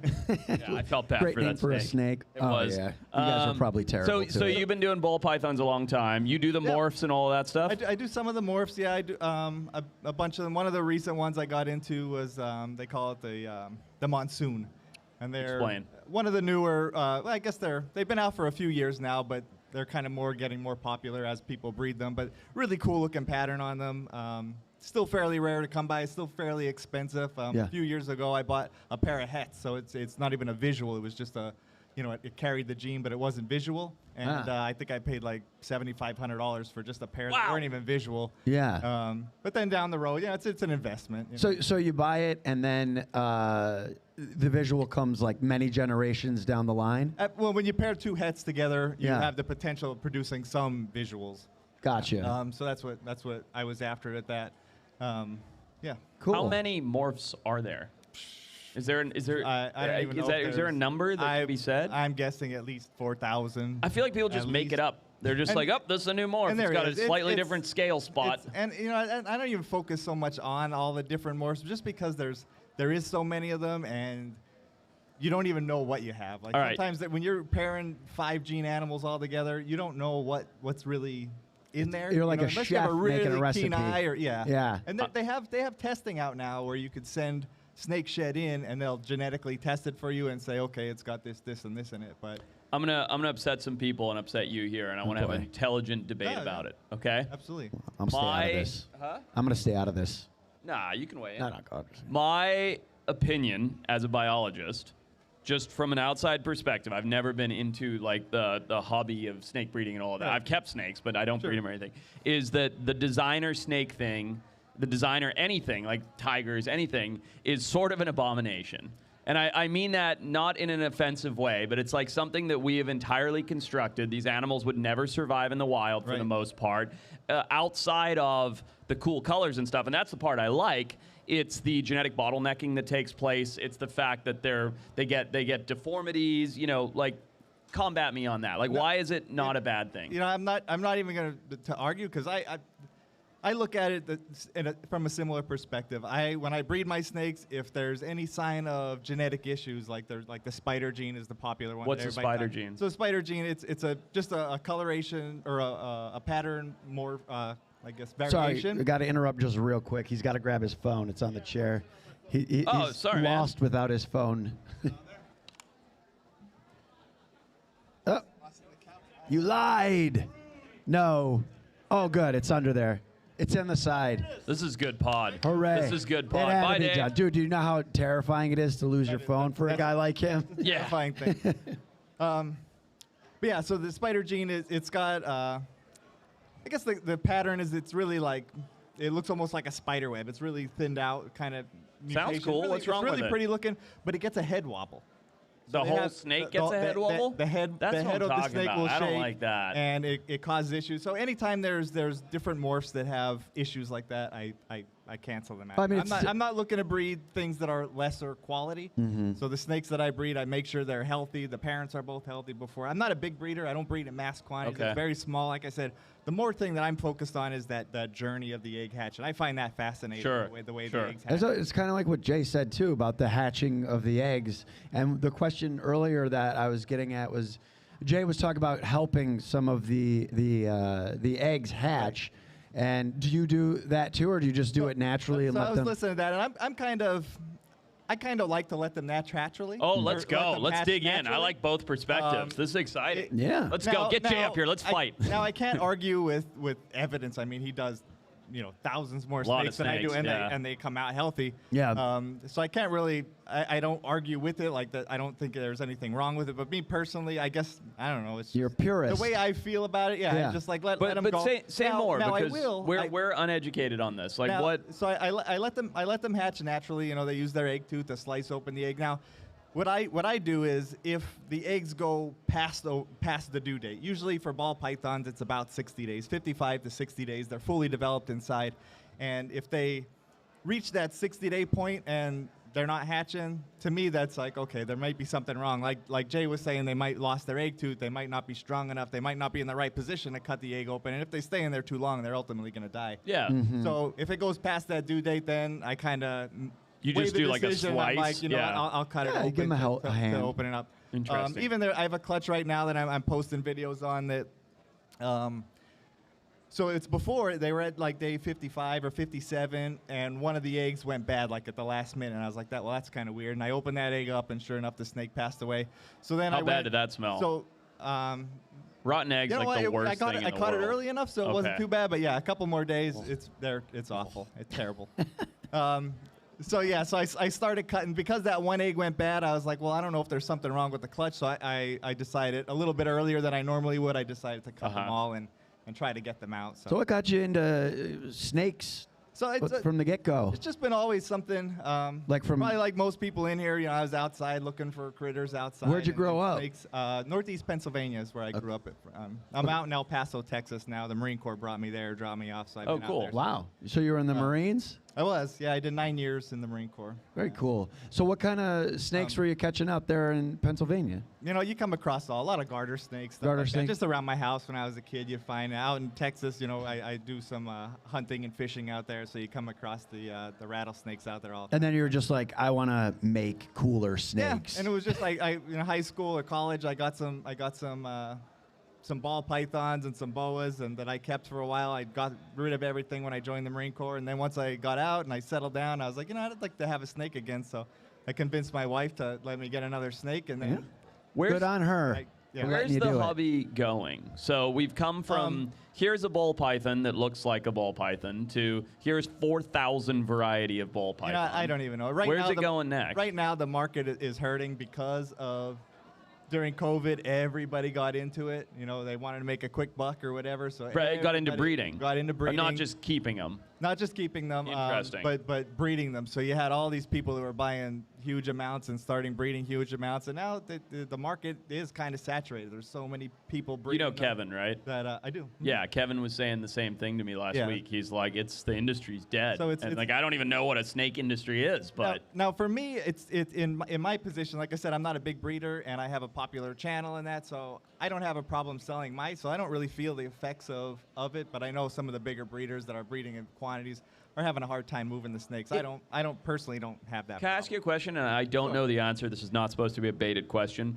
Is it ethical to farm snakes? You know what I mean? Like farming chickens sucks, right? Like you see how the chickens are living, and you're like, this sucks. Yeah, you know, I still eat chicken, but you know, like what snakes? Like what is it ethical? Is it unethical? Does it tiptoe the line? Like what's the deal? I think it tiptoes the line. Explain how and why. So, from my perspective, I think anything in massive quantities that kind of grosses me out. Like even like at the restaurant when they put a big giant plate of food and it's like waste. too much. It's like, all why? wasteful. Yeah, too much. And I feel the same thing. Well, yeah, I eat it all. I get that same kind of feeling when I see mass producing like puppy mills and all. Well, that's what I mean. Is this a puppy mill for snake? Not you. I mean the industry. Is this a puppy mill for snake situation? Because I honestly don't know. From my perspective, I think it borderlines it is. Yeah. That's bad. That's gross. It's not. It's. Are they kept in bad conditions typically? Yeah, breeders for sure. There was a couple. I don't know if maybe even a year ago now. There was it was big in the industry in the community. Some footage got out from one of the big breeders' facilities, and all kind of dead snakes that.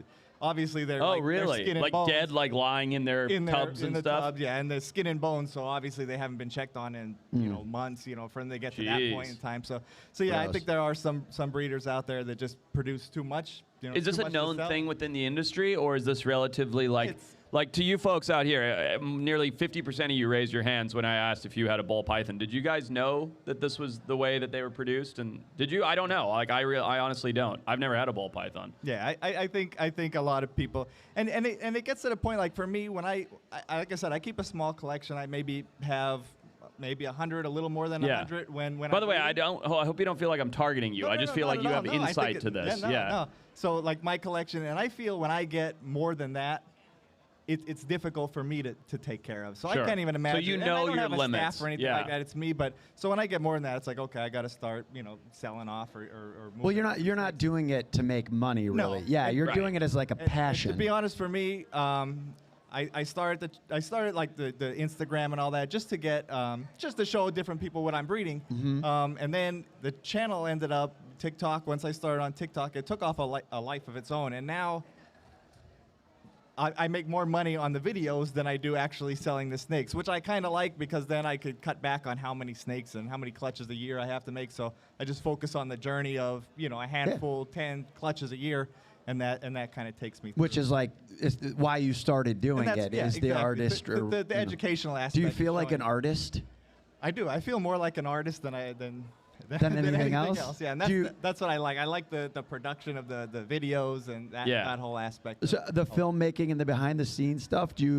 A lot of people, like, I'm curious how it works. Do you just have like one camera with a tripod and a light? Pretty much, yeah. Yeah. I got a light like you guys have here, a little bit smaller, and then I do That's a my rental. desk. We rent. You rent it, okay. Well, and you got huge, basically, with just a camera, a light, and a cool my hobby. Cell phone, I do everything on my cell phone. No way, awesome. really? Everything on my cell phone, yeah. Dude, So my anybody camera guys, can do my it. camera guys would hate you. Dude, I argue every. Ask Kyle. He'll start shaking his head over there. Every shoot, I'm like, we should shoot everything on iPhone. It looks great. Nobody cares, and they get furious. Like, Yeah, they hate, it's because they all ridiculous. spend thousands of dollars on their camera kit. There's And I more to wish- it than like, that, but yeah. I wish I had that skill. Like I'm not a techie guy. Like Yeah. I'm not big into that. I'm So very I wish big I into had Red that. Leader. I wish I had that so I could kind of make things better than I have. But you got to work with what you have, I guess. Well, it sounds like it's doing well the way it is. So why mess up a thing that's And like that's- you don't want to exhaust yourself or just burn yourself out on it. So Right. do the thing you love and keep doing it. It's Just working. snakes. Yeah, mostly Have you just snakes. dabbled I mean, in I have the geckos so or the actually, turtles or? what my next venture is right now, and I just passed the examination. I'm getting into falconry. Cool. Oh, wow. So Cool. so I figured I is it- conquered earth bending. Now I want to go to sky bending. I got a question about this.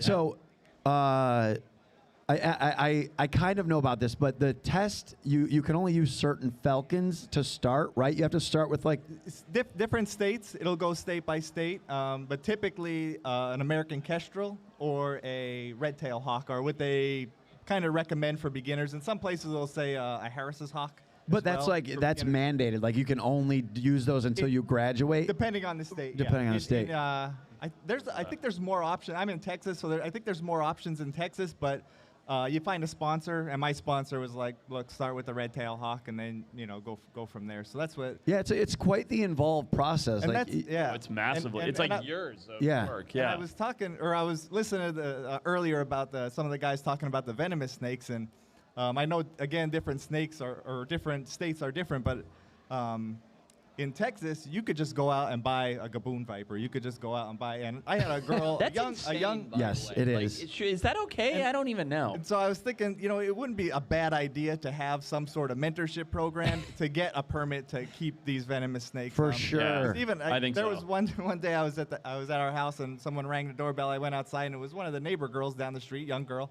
and she's like, "Oh, I have a snake that won't eat. Do you think you could help me out?" And I was like, "Oh, I thought it was a ball python or something." Uh-huh. And it turns out she was like, "It's a viper." Oh And I my was like- God. I was like, what kind of viper? She's like, I don't even know. I got it from this guy. I was like, you have That's a wild. venomous snake you don't know, and it's not. I was like, That's and I was wild. like, so to me, I was like, when I got into falconry, I was thinking, what, there should be some sort of process to. What made you want to get into falconry?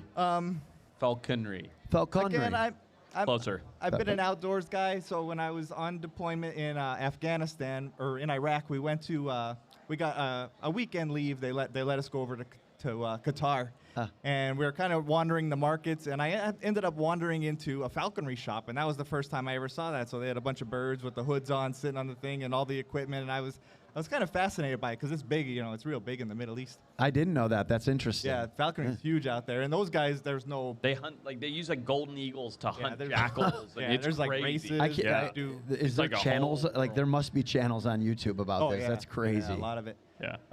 So that's when I first kind of saw it, and then I came back to the States, and we went to medieval times, and they had a guy fly Nice. around. Cool. And then just being, I do some duck hunting and different hunting. So just Yeah. looking through the guide, I saw falconry season. I was like, that sounds really cool, falconry season.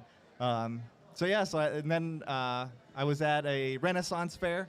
And I was like, man, this would be a really cool look place. like you were at a Renaissance. You're an interesting character. I'll say that. Is that a feather in your hat? It's actually No, he's from the just happy table to see down you. there. Yeah, you got What the was joke. it? You hate a bird stuff. pied crow feather. I got Ah. it from the lady right over there. Oh, She's cool. Cool. Um, So are you going to add the falconry into your social media Falconry. Dude, I you will put a say, T in that stop word one calling more it out. time. Falconry. No, there's no T. Falconry. Not one T. Falconry. in that word. Falconry. You're grim. Go, get off. I'm asking questions here. So you're gonna add the falconry to the I think channel? I'm gonna start off as maybe a weekly thing because it just like the snakes, it's something I do every day. So it's just like filming something I'm gonna be doing anyway. Yeah. So especially with the bird when you catch it, there's a lot of training that goes involved, especially in the beginning. I feel like that could I get. plan on trying to video. I feel like it could get hairy though. Like it's going to be more difficult to film, than the snakes, right? Yeah, you're gonna have to like wear a camera while you're. And even the angles that you have to shoot at is going to be much wider. Like everything I shoot is kind of like point of view. Yeah. For the most part for my snake video, so. I'm going to have to come up with it. So that's why I've been playing around with trying to come up with different concepts of how I could keep it visually appealing. Yeah. But still, because there's like I said, there's a lot of other falconers on there that have the content, but I want to shoot it in my own style. And Yeah, kind for of sure. keep the style. That's the way to do it. You got to have your angle, your hook. Hey, Carrie, last question for you. Yeah, That's okay with you, Peter. You came up to me yesterday. Yes. And said something about conservation, and I thought I this did. would be a great thing for the audience at home and sitting here to hear about. Do you mind? So last time I was here, you went up on stage and you gave like the keynote speaker, and you talked a lot about your conservation journey. Yeah. And as an animal person, that's always been on the forefront of my mind. Like and now I built up a channel, and I was like, how can I use this for the good? The good of the animals, aside from giving them a positive light and that kind of thing. But I didn't want to get into conservation efforts as just like donating my money to some company and never seeing the outcome of it. So I found an organization. They're called the Texas Master Naturalists, and I think they have a bunch of different states have them, and I think it's through Texas A&M, the college. So there's it's associated with some like legit biologists and scientists, and and it gives us the opportunity, the regular person, to go out there and assist these biologists and scientists with different studies. Like they'll say, hey, we need some help. I love that. Doing this kind of stuff. So I got involved in that, and we have we've been helping out with and it's cool because they give you a class. Like I think it was like a 6-month-long class. You go there for a couple hours a week, and they teach you all about the native wildlife and the native ecological system, archaeology, kind of the whole ology shebang. Cool. For the area. Yeah. And then you have to do so many volunteer hours and so many extra study hours, and then you become a certified master naturalist. And that's a cool title. So it is. That's kind of. I'm not one of those. Nah, you never will be. You're a scientist though, so you got that going for you. It's awesome. So we did some work with burrowing owls. They built a bunch of like enclosures for like endangered in our area. The burrowing owls. We did. So the city and its genius mindset, they wanted to build. So I'm in the desert, and we have very few wetlands in there. We have one wetland, and they wanted to build a highway that runs right through the wetland. Of course it is. Crazy. So the runoff, all the pollution, the horrible migration, and the wetlands there. It's right up against the border fence, so you're on the U.S.-Mexico border, and it's home to 200 plus species of different birds. So that highway, it's like an overpass. So it's gonna mess with the migration patterns and the insects and everything. So we ended up fighting that, and then we had some of the guys that were really good speakers and the biologists stuff. They would go out there to the city council meetings and argue it. And finally, we were able to get El Paso Water on board, and they kind of said, because they're the steward of the land. And they kind of put the stop to it. And they got it so we shut down. successfully. That's great, dude. Let's go. Good work. Let's go. Doing work for conservation. Just to sum that up here for everybody watching at home, for you guys sitting here, Keary said, look, I'm going to start making a difference. He went, did a university course, and became a legitimate citizen scientist, and has now gone out and helped make a big impact in conservation and saved a wetland. And my point is, in summing this up, anyone can do this. Absolutely. Right? Like, help me convince the audience here. Like, anyone can go out and do this, right? Yeah, absolutely. A course like that, like I said, it's called the Texas Master Naturalist. I think they have them in all different states. It's not only Texas, it's Ohio, Pennsylvania, wherever you want to go.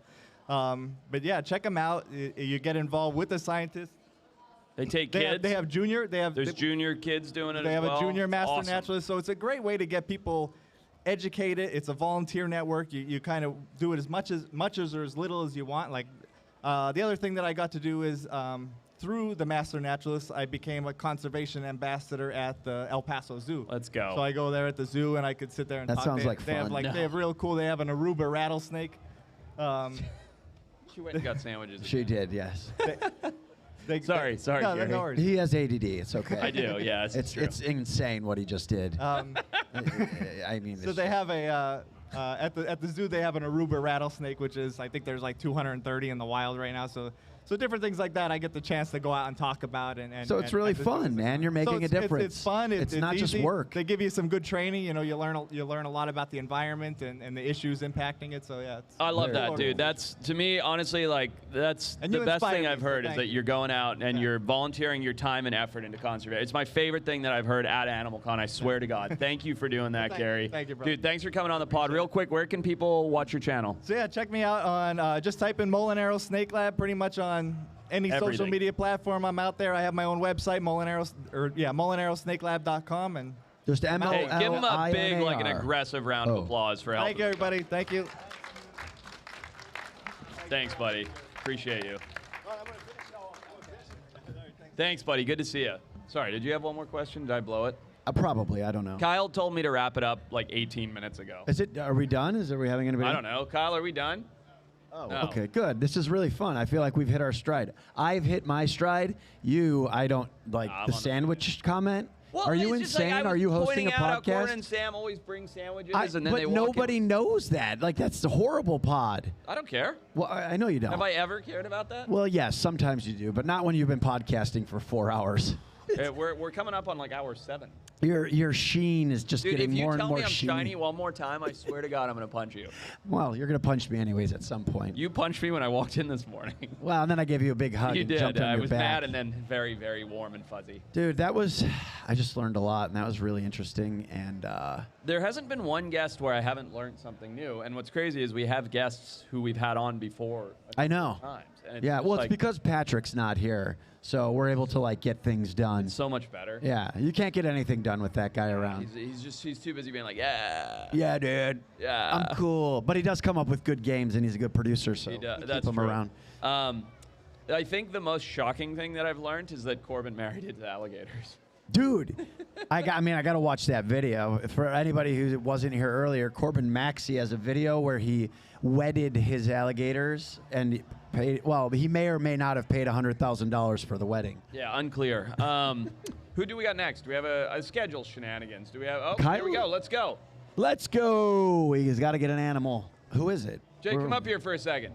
Come here. Yeah, come here, you. Tingle. Come here, Jay. Get up here. The man that's Put your behind- sandwich down and come up here. The Come man jump, that's jump, making it jump happen. up. 10 seconds. Huh? What do you mean? Jay, how you doing, dude? I'm good.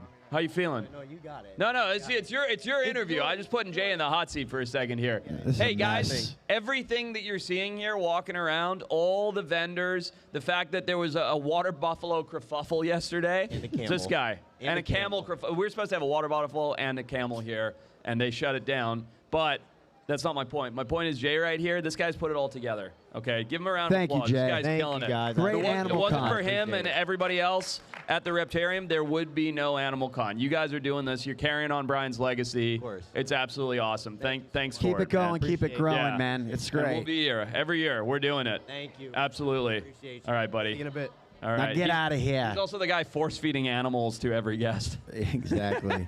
All right, Come on up. Let's go, man. What's going on, dude? How are you? How you David doing? Nice to Forrest, meet how's it you. going?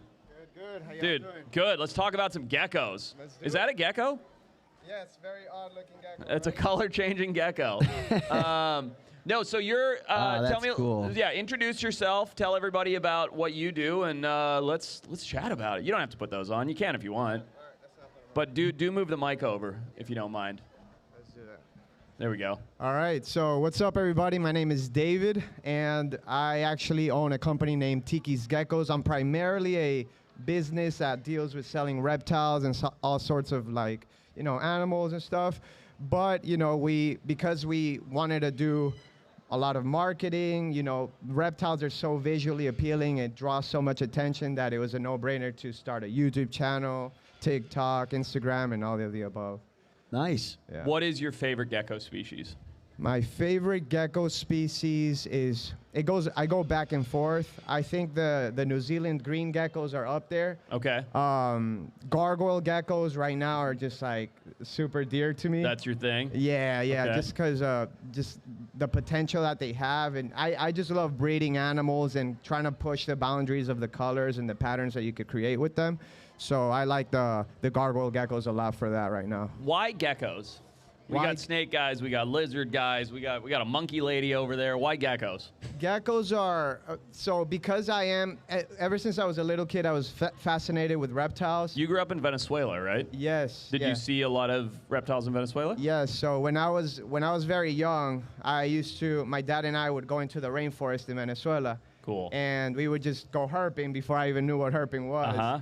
And we would just catch all sorts of things. One of my earliest childhood memories was just my dad pulling off some bark off of a tree and seeing a millipede, like just a giant one on the tree. Cool. And that just sparked my interest in reptiles.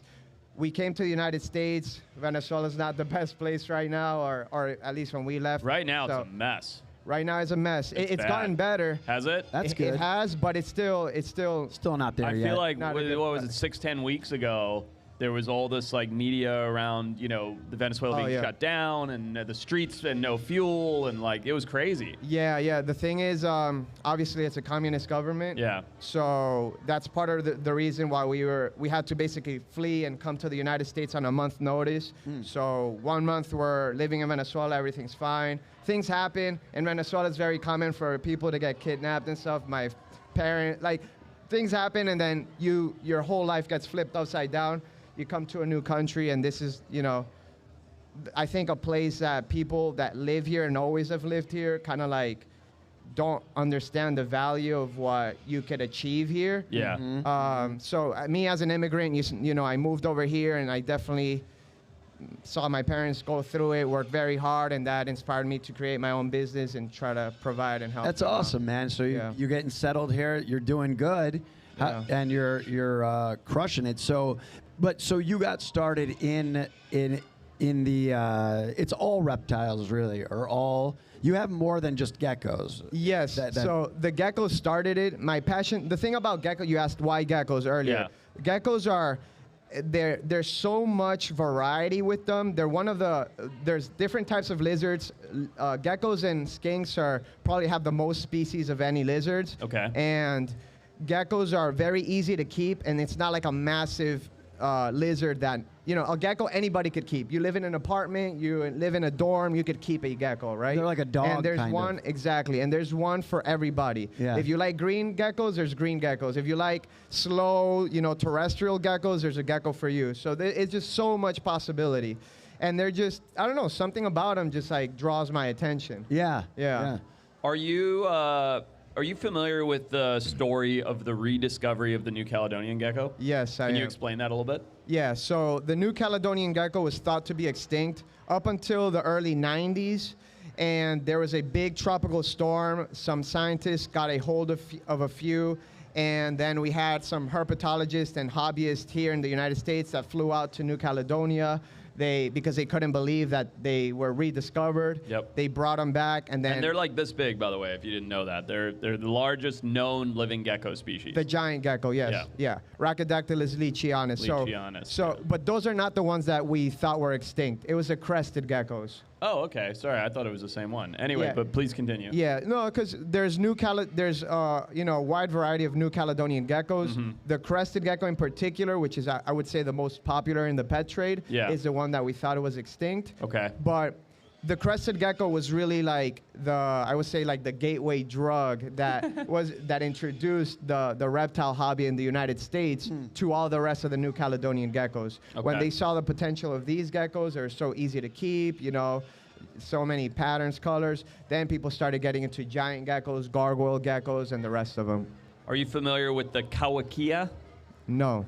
So two of the same herpetologists that were involved in the rediscovery of the New Caledonian gecko documented some Maori folklore of the Kawakia, also known as the death lizard. Now, this was documented in writing, and I don't remember if it was before or after, but around the same time, in a museum in, I want to say Marseille, France, they found this stuffed gecko that's about the big one. You've seen it, right? I've The seen black it, and for white sure. photos Yes, and stuff. yes, yes, it's about this big, Uh-huh. and nobody knew what it was. It'd been sitting in the basement of this museum for like 40 years, and turns out it's the same thing that the herpetologists that had worked on the New Caledonian had documented in Maori folklore, which was the kawakia, which is a Maori word that I'm sure I'm butchering, that means the death lizard, which was supposed to be the largest gecko that ever existed. Now, this gecko, it's really cool. Nobody's found one since. There's only one specimen in collection in history, this one that I mentioned in the museum. Nobody's found one since. But the same two herpetologists, they're both much older gentlemen. I think one's actually recently passed away. They believed that they knew down to the specific grove of trees where the kawakia currently exists. Yeah. And it's way back in the middle of nowhere, New Zealand. And allegedly, this kawakia, the largest gecko ever, much larger than the Leachianus, like double the size, lives underneath the bark and is sympatric with one specific species of tree and only lives on those trees. That's how it is. With the Leachianus, there's a particular type of tree that they will always find them in, because the tree gets a type of fungus that creates a hole in the middle. Oh, and then, interesting. And then the Leachianus, as pairs, will go and live inside the tree. And Leachianus, the giant geckos, they're what's the word? They're basically, they find one partner, kind of like parrots. Yeah, yes, monogamous. Monogamous. And then they'll live together. You know, some will have fights and then they break up, but for the most part, they'll stick together. Yeah. And they'll stick to just one partner. And they leave the tree, they go eat, and then they come back to that same tree. They scent mark and find their way back in. So I wonder if if the kawakia still exists, the death lizard giant gecko thing. I wonder if that's where that intel, like, you know, that makes sense, because I didn't know that about Leachianus. I had no idea that they were also symbiotic with a single tree, and they went out and hunt and scent trailed. So I wonder if it's the same behavior, but maybe to an even more extreme extent with these animals, if they still exist in New Zealand. Like a rarer tree or something that there's. Or less of the trees, or maybe they never leave the core of it, or you know, who knows? I wouldn't say it's out of the picture, because up to recently, there was a new species of geckos found in New Caledonia, and it's not a small, tiny little gecko. It's a big gecko, about 10 inches long, and they think it's semi-aquatic. So the reason they think that is that the only semi-aquatic gecko?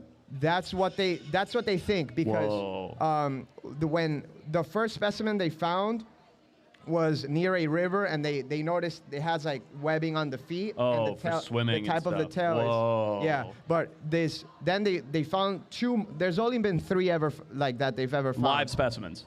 Yeah, 3 live specimens. One of them that escaped, they tried to grab it, and it jumped into the stream and swam away. Oh wow. No way. And this was, we literally found out about this, I think it was last year at a gecko symposium in Tinley Park. Wow. Okay, so I have a lot of questions. Has anybody, so of the 3 specimens that have been found, have they just been photographed and released? Have they been collected? What's going on with that? The first one was collected. Yep. And I don't know the whole process, what they do, but you know, I think when they get the first specimen of something, they have to like euthanize it. 100%. You have to pickle it and catalog it. Exactly. Yeah. So that's what they did with that one, and then they found 2 more, and one of them got away. The one that went in the creek. The one that went in the creek, and then there's the other one. I know I've seen pictures of it and everything. Yeah. But they didn't want to release any information as to where it is located, and they didn't even want to name it yet. Is it from a very, New Caledonia is not that big of a place. Yeah. Is it from a very remote area of New Caledonia? To be honest, I'm not sure. Yeah, So I have a couple buddies that went on that expedition and found. And I'm curious if, and it's always a delicate balance with this stuff, right? Like when we did Rio Apiporus caiman, that bed caiman we found in Colombia, it was, there was no reason to collect that animal. It lives in the deep jungle. It's protected by political turmoil, basically, by FARC rebels and things like that. Nobody's going in there. There's no habitat destruction. Like, that's a great animal to leave alone. These guys, I mean, New Caledonia is becoming more and more developed, without a doubt. Yeah. Like, I wonder if that's something where you need an insurance colony. Like, should they go out and collect a pair and try and breed them, or should they be left alone? What are your thoughts? I mean, personally, I like that, you know, there's the breeding aspect of it, I think it's so important because, as you said, there's so much development going in all these islands and everywhere. Here in Florida, everywhere.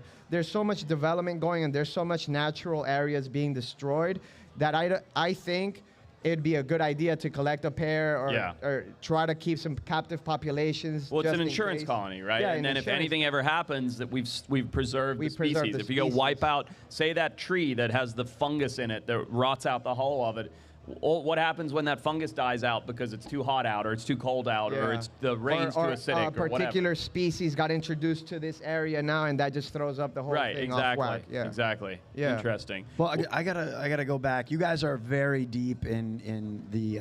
I forgot you were here. Into this. No, I know you are nerding out, and I love it. But I do have a question. If you wanted to get a gecko as somebody who that would be your first pet or whatever, your first. Don't say leopard. Reptile Don't that say you're leopard. gonna get. Which one would you recommend that the people watching get? A crested gecko. And why is crested that? gecko or gargoyle gecko. But Now the hard, reason they're hard husbandry. Right? not at all. No? Super easy. Room temperature, no lighting, no heat required. Oh, you no keep kidding. them in the 70s, perfectly fine. Their main diet is a powdered mixed water. You mix a powder with water and it makes like a paste. Yeah. And you feed them insects as well, but their main primarily their diet is just that powder. Yeah. So it's based out of fruits and nectars and stuff. That's what they eat a lot in the wild. But that's, in my opinion, much easier than a leopard gecko because you easier than a leopard gecko. Easier than Get a outta leopard here. gecko. Yeah. Them So fighting you don't words. gotta. You don't That's have to it. Get out of here. You don't have to worry about the heat. Yeah. And you don't have to worry about insects. Huh. So a lot of people don't want to keep crickets or mealworms. So that's Will they hang out with you like outside of the cage and just like chill, watch Yes. TV with you? They're very docile by nature. That's That's one of the sweet. reasons why they exploded in popularity. Right. Dude, hey, thanks so much for Thank jumping you, on the guys. show. We Dude, really appreciate you are it. an Tiki's interesting Geckos. Thank Yeah, you, I brother. literally forgot anybody else was here. I was so into it. Tiki's Geckos on all channels. Yes, Tikis Geckos, correct. Awesome. We'll check it out. Thanks, man. Cool, man. Thank you Don't for forget your coming buddy out. over here. Or you could leave him, to be honest. Actually, I just leave him. He's awesome. Yeah, leave him right there. Yeah, leave him. He's chilling. Yeah, he's cool. Chill. Yeah. Dude, Dude, you guys were deep in it, and I'm like, I'm just gonna sit back. Like, I don't even know what half these I blacked words out. are. I don't know what happened. I blacked out. Again? Yo, dude, what's Oh, going hey, on? What's up? How are you? Nice to meet you. Yeah. Welcome. Fine, be like that, Jay. Get out of here, Jay. We didn't want the chameleon anyway. I love Jay. Yeah, we did. Oh, is that next? We're gonna have cool. some Is fun that it? after Is that this. our last thing? Yes. Oh, that's awesome. How many Settle we down. got? Yeah. Are they all yours? Just kidding. Is your son coming though? All right, awesome. Hey, dude, What's going on, man? Nice to meet you. You guys. good? Nice Yeah, to we meet met you. yesterday. Yeah. We hung out. Yeah, man. Dude, to introduce yourself. Yeah. So my name's Kijan Rainey. I do some conservation work and also just recently broke into social media a little bit. I played college basketball for a long time and then the animals just kind of came back around and I was playing for a while, had an injury, came home and I was like, man, I really got to follow my real passion. So now I'm here. that. What kind of animals are you into? What do you keep? What do you do? What do you post on socials? So honestly, I was kind of like an in the closet kind of ball python breeder kind of guy. Cool, And then I broke out into some larger monitor lizards and boa constrictors and had a video go pretty viral and World Star posted it. I was getting struck at by a boa constrictor and Okay. it kind wow. of set me off into, I guess, a different world. Now I traveled, went to do some conservation work in Peru. Awesome. What do you do? Yeah. Kijan, where do you live, Kijan? Virginia. Oh, okay. Northern Virginia, like 45 minutes outside of Washington, D.C. I think you're the first herp person I've met from Virginia. There's nobody. What conservation work were you doing in Peru? We were looking for anaconda to tag research, and then we ended up not finding any. Did you go with Paul? anaconda. Paul Rosalie? No, we were in the same area. Oh, okay. So Paul's a he good was buddy. he was not there when we Gotcha. went. So, but yeah, he has the jungle keepers out there, right? Yeah. He's Paul's a man on a mission. He's awesome. I'd love to, He get up hates there with him, me. but He's Paul the one Rosalie that- does? Is he the one that hates me from Australia? No. Never mind. I'm talking Okay. about Peru. No, I know, but What planet are you on? listen, I'm not saying that he. I'm Paul saying doesn't hate you. People can be in Peru that are from Australia. This That's is all true. I'm saying. This is true. Anyways, Yeah. not to interrupt. But yeah. So I went out to Peru, ended up being a really good, I guess, week for Cayman. I spent 7 days out there, and we did some tagging and some research of some just Cayman species. We were looking for, the black Cayman, the white Cayman, or we were looking for, all the different species, dwarf Cayman. my first day out there, I got bit by a dwarf caiman. Uh-oh. Wow. Shouldn't have done that. Yeah. You have a wasn't scar? fun. Yeah, I do. Gnarly one. Oh, geez, he really got you. Yeah. What, man, did you right try on the grab or webbing. what happened? So I jumped, you jump off the boat into the Amazon, super muddy. I jumped on him. Terrifying. And my fingers got stuck in the mud. Uh-huh. And it's kind of one-man mission when you jump off the boat. The guy that I was with jumped off with me. Okay. Because of poor communication, also a language barrier. So he jumped off the boat, and he kind of my foot sunk into the mud, his foot sunk into the mud. We're both going for the caiman, and he stepped on it, and it just came and got me. Brutal. It was like, I have a So video. it must be all you that do? You got crocodilian that on training video? from Virginia Yeah. that got you guys in trouble there. Yeah, it was. that one go viral too, or not posted I didn't yet? post it Yeah. because I just kind of was. It's probably a bad look. Yeah, So okay. I didn't. I just. Gotcha. But yeah, I'll show you. after Cool. That's awesome, man. So did you guys find any anaconda? No. Not one? We searched for days. We waded through chest deep water. Oh, yeah.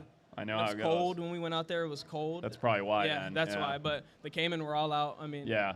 We probably saw 50 plus caiman, but You probably walked within 20 foot of an anaconda and have no idea. Absolutely. Yeah. How many were out there with you guys in your group? Like big group? Six.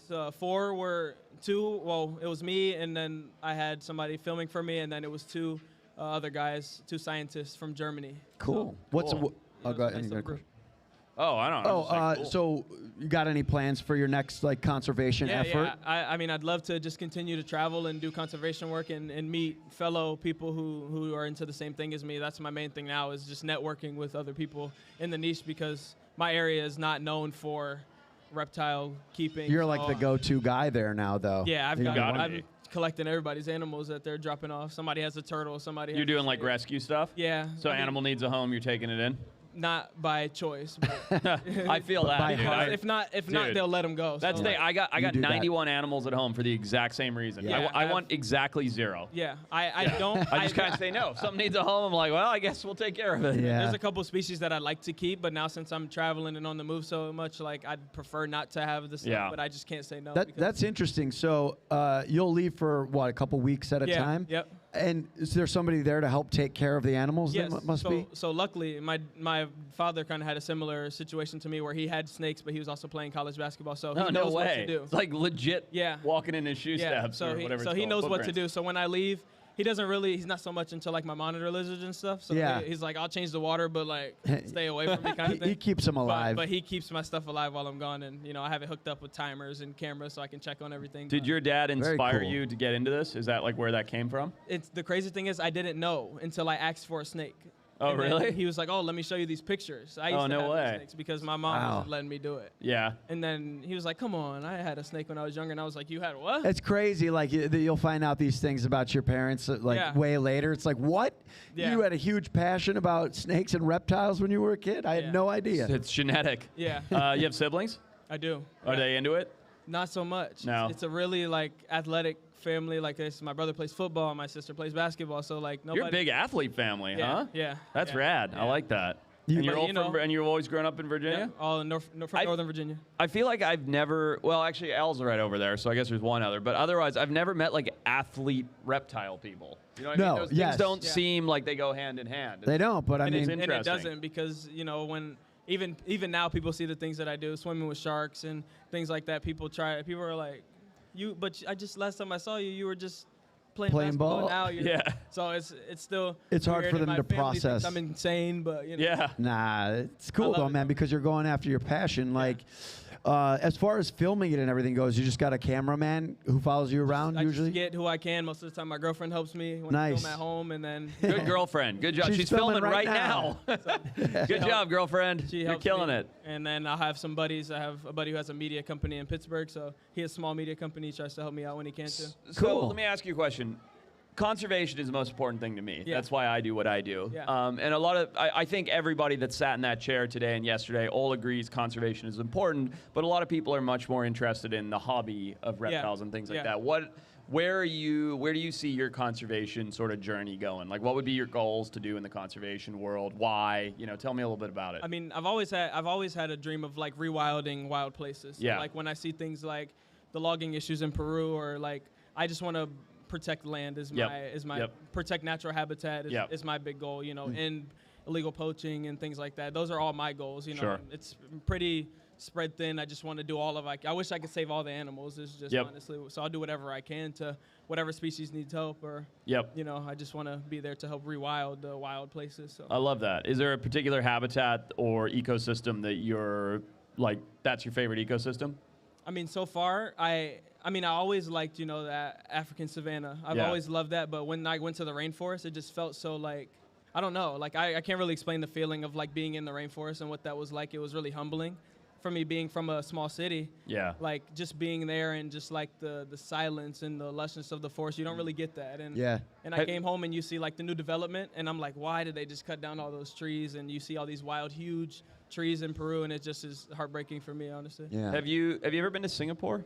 No, I'd love to. Singapore to me is a blueprint for what the future of cities need to be. I'm not a city person. I don't live in a city. I'm pretty anti-city in general, but Singapore is really interesting. Have you seen pictures of Singapore, like the city? No, I haven't. There are 70-story skyscrapers that are living skyscrapers in Singapore. They plant the whole sides of them, and then they have these open air like pass-throughs through a giant building so that the birds can fly through. Wow. And then they have, like, and I'm not saying it's perfect because it's not. It's still a city. You know, they've still had to wipe out a ton of habitat. But the way that they've done it in Singapore is the Let's be honest. Humans are going to continue to expand. Our population is likely going to continue to increase. Yes. We need to figure out, if we're going to do that, how do we live in some sort of harmony with nature instead of against it? When I go to New York, I despise walking around New York. You can walk for like 8 blocks without seeing a tree. It's just concrete. You know what I mean? It's crazy.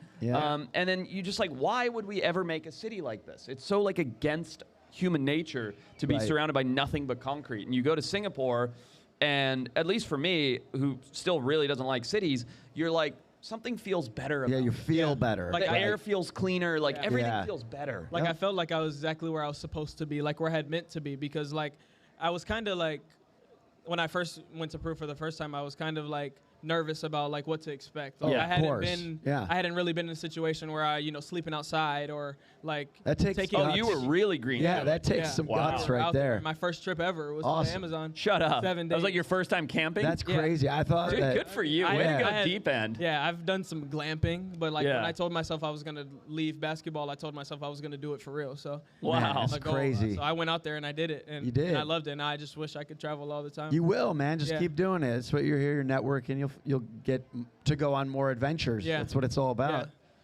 This is great because our last two groups of guests here, you're getting into conservation. You're coming from a totally unique background in the sports world. I think what you're doing is awesome. How can people support what you're doing?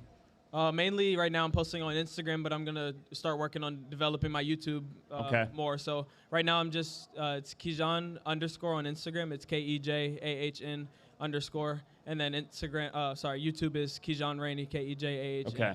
Last name Rainey. So skip all the basketball stuff and go straight to the Instagram. Straight up. When you search his name. Yeah, there's a couple of basketball things there. Just scroll a little more. You'll see. Hey, Kejan, keep on your conservation journey, man. It's a big deal. I love that. I love that's what you're focusing on. And I listen to this podcast every day in the car. Do you really? Yeah. And one day I picked up my girlfriend and she was like, "What are you listening to?" And I was like, "It's an animal podcast." Sort of. I love you guys. It's mostly nonsense. Man. But thanks for having me. Hey, dude, thanks so much for coming on. What a joy. Hey, see you, buddy. Give him a clap. What a great guy. Hey, Kyle, Tommy, can you guys come strike this chair real quick so the kids can all fit in? Where are they? I could go. Whatever you want. No. Here, strike the chair. Have the kids come over here. That'll work. Less work for me. Yeah, where's Tommy? Oh, my God. Useless. He's 24. He doesn't know what's happening. He's fired. He's gone. There he is. Tommy, get up here and help. What's the matter with you? Nah, dude, it's one chair. All right, guys, come on in. We're just going to have to crowd around the mic here. I don't know how else we do this. Hey, how about this, everybody that's here? I mean, you guys have seen all these kids walking around. Pull that mic up, Adrian. Do you want me to give my mic too? Nah, you're good. How about this? This is the future of wildlife and conservation. Before they say a word, give these guys a round of applause, please. Okay, guys, real quick into the mic. Just go through who you are and what your channel is or what you're doing as a creator in the wildlife space, and then we'll ask you guys some questions, okay? My name's Adrian, and I'm known as Nature Boy Adrian on Instagram, TikTok, Facebook, and YouTube. And I go out, catch animals, and I teach you all about them. Nature boy. My name is Jay from Outdoors with Jay. I also own a reptile bus. A bus I converted into a reptile bus. I take it to school. How do you drive a bus? My dad drives Okay. it.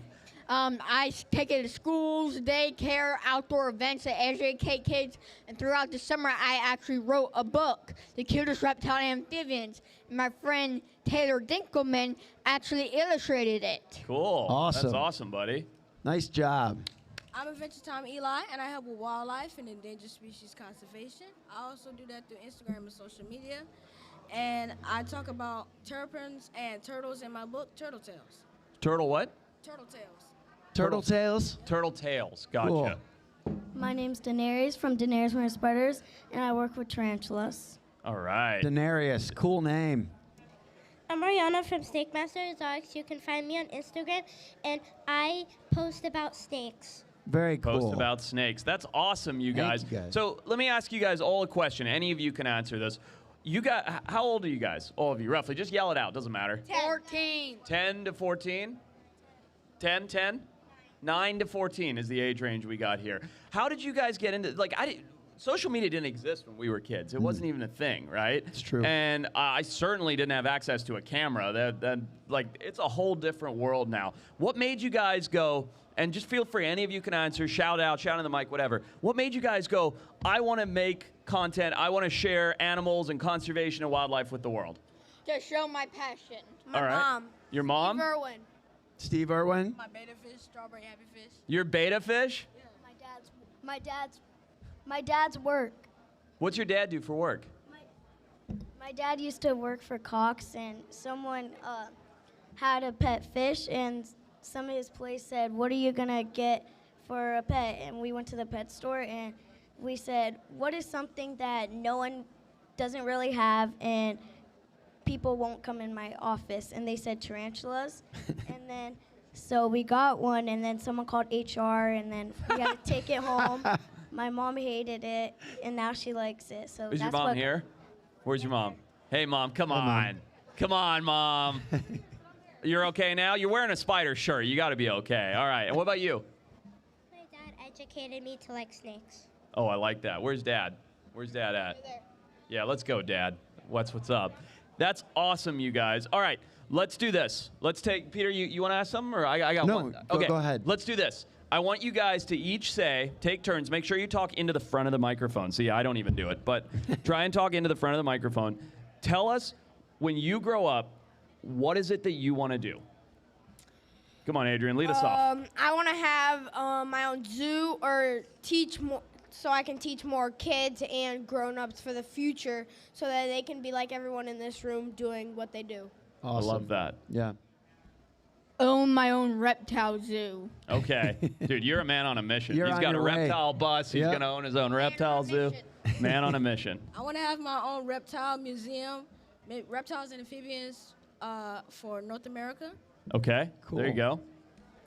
I want to be an exotic veterinarian and keep doing my business. Awesome. Let's go. Exotic vet. veterinarian. Heck yeah. Moore Park. That's where you got to go. You know what that is? All right, we'll talk. Moore Park College. I want to have a zoo with all types of animals. Okay. I like that. Very nice. That's amazing. Peter, what do you want to ask the kids here? So we're both parents. We both have 2 small kids. Yeah. I would be thrilled if my kids, they're much younger than you guys, grew up to be anything like you guys. What advice could you give to my 4-year-old? So I already seen most of your videos. You already got cool snakes. So I think as he can grow up, he can learn more because you already know a lot and you're already teaching him. And as he gets older, you can teach him even more bigger things, and then he can work his way up to owning some of his own reptiles like retics, ball pythons, all that. Okay. Anybody else? Any other thoughts? What about Peter? So how about this? So that's a good answer for me, right? Because I already love reptiles. I have a bunch of stuff at home. Peter, he doesn't have a lot of pets at home. He has a hermit crab and a really mean dog. It's true. And what would you say, putting you guys on the spot here, how can Peter help get his kids to love animals like you do, given he doesn't have access to all of the cool stuff that you guys and me and our parents all have? He learns from you, and then you teach Me? him. Yeah, Oh, You gotta okay. teach me. you dude. teach him, and then he teaches his kids. That's a good idea. I want to learn from you guys, though. Yeah, I think so too. Every chance you get to go outside and learn animals, take your kids with you. Show them hermit crabs, show them all kinds of stuff. If you go on a safari, take them every chance you get. If Good you go advice. herping Let's at go, night, Jay. Good Let's advice. go. What do I tell you all the time? Take your kids outside. For sure. Let's go. Don't impulse buy. I love that. Don't impulse buy the Is that what you said? animals. Don't impulse buy animals? So research the animals Do your before you get them. research. Yeah, that's you. What else? I like that one, though. It's smart. Daenerys, what do you think? Don't give up and look up before you do something or ask someone that knows a lot. Gotcha. She's smart. Yeah. What do you think? Any advice for how to get littler kids, littler than you, into animals and wildlife?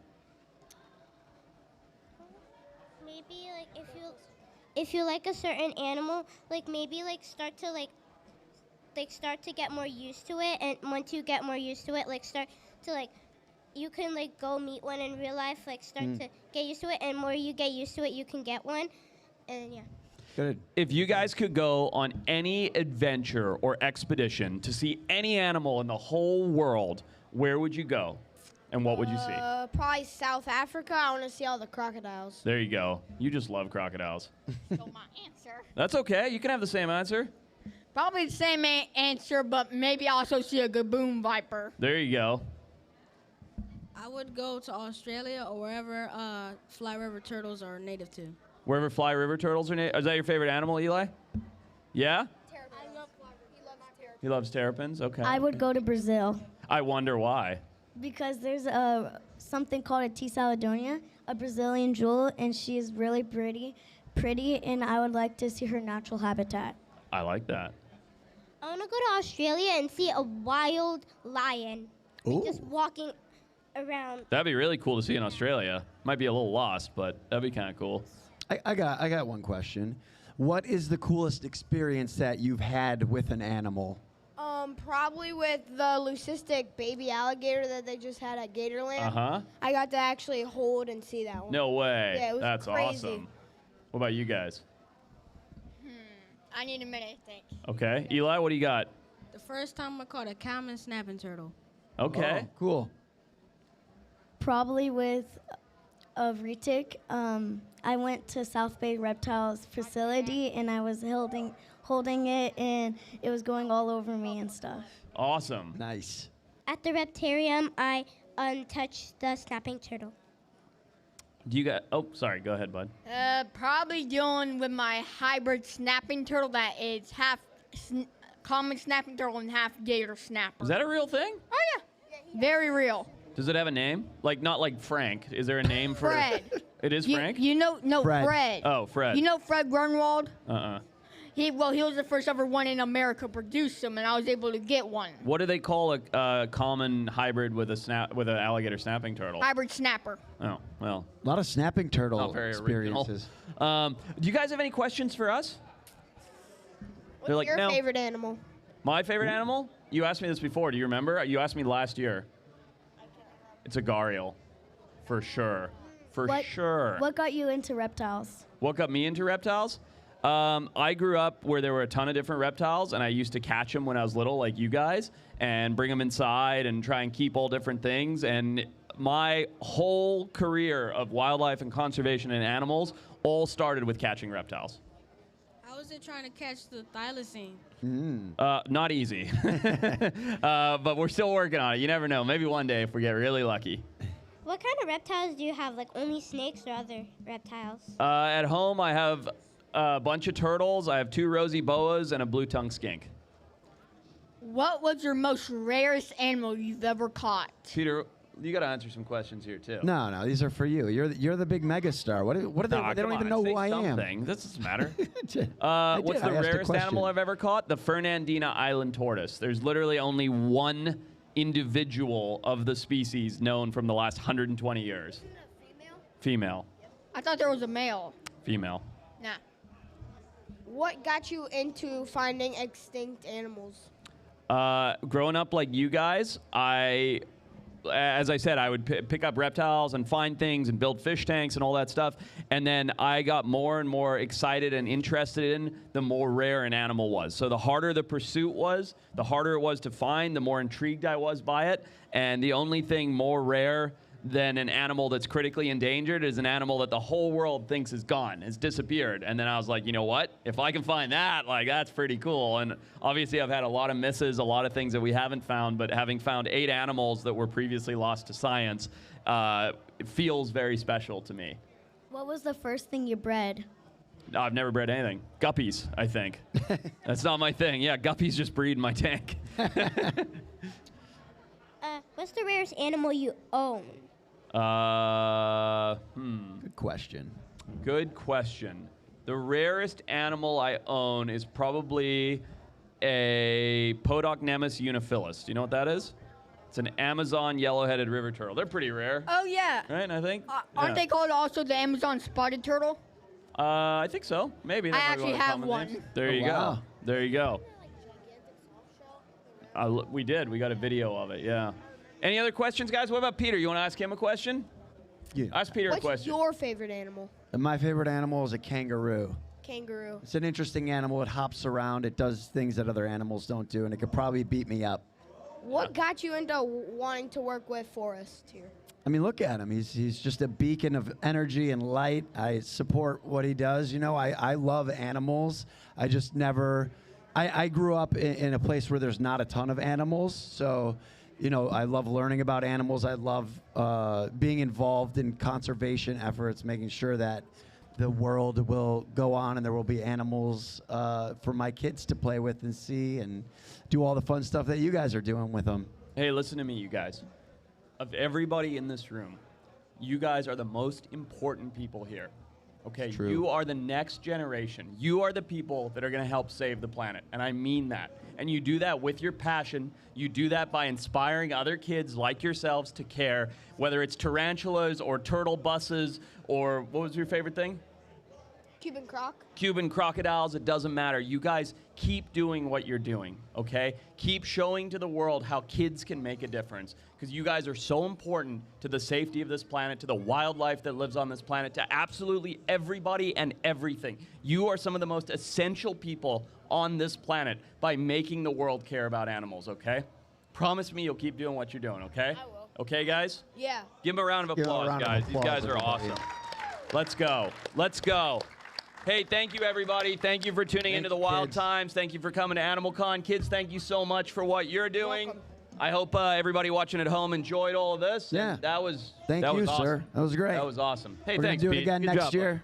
We'll be here, right? Next bud. year? We'll be here. Thanks, everybody. All right. Have a good one. Thank you.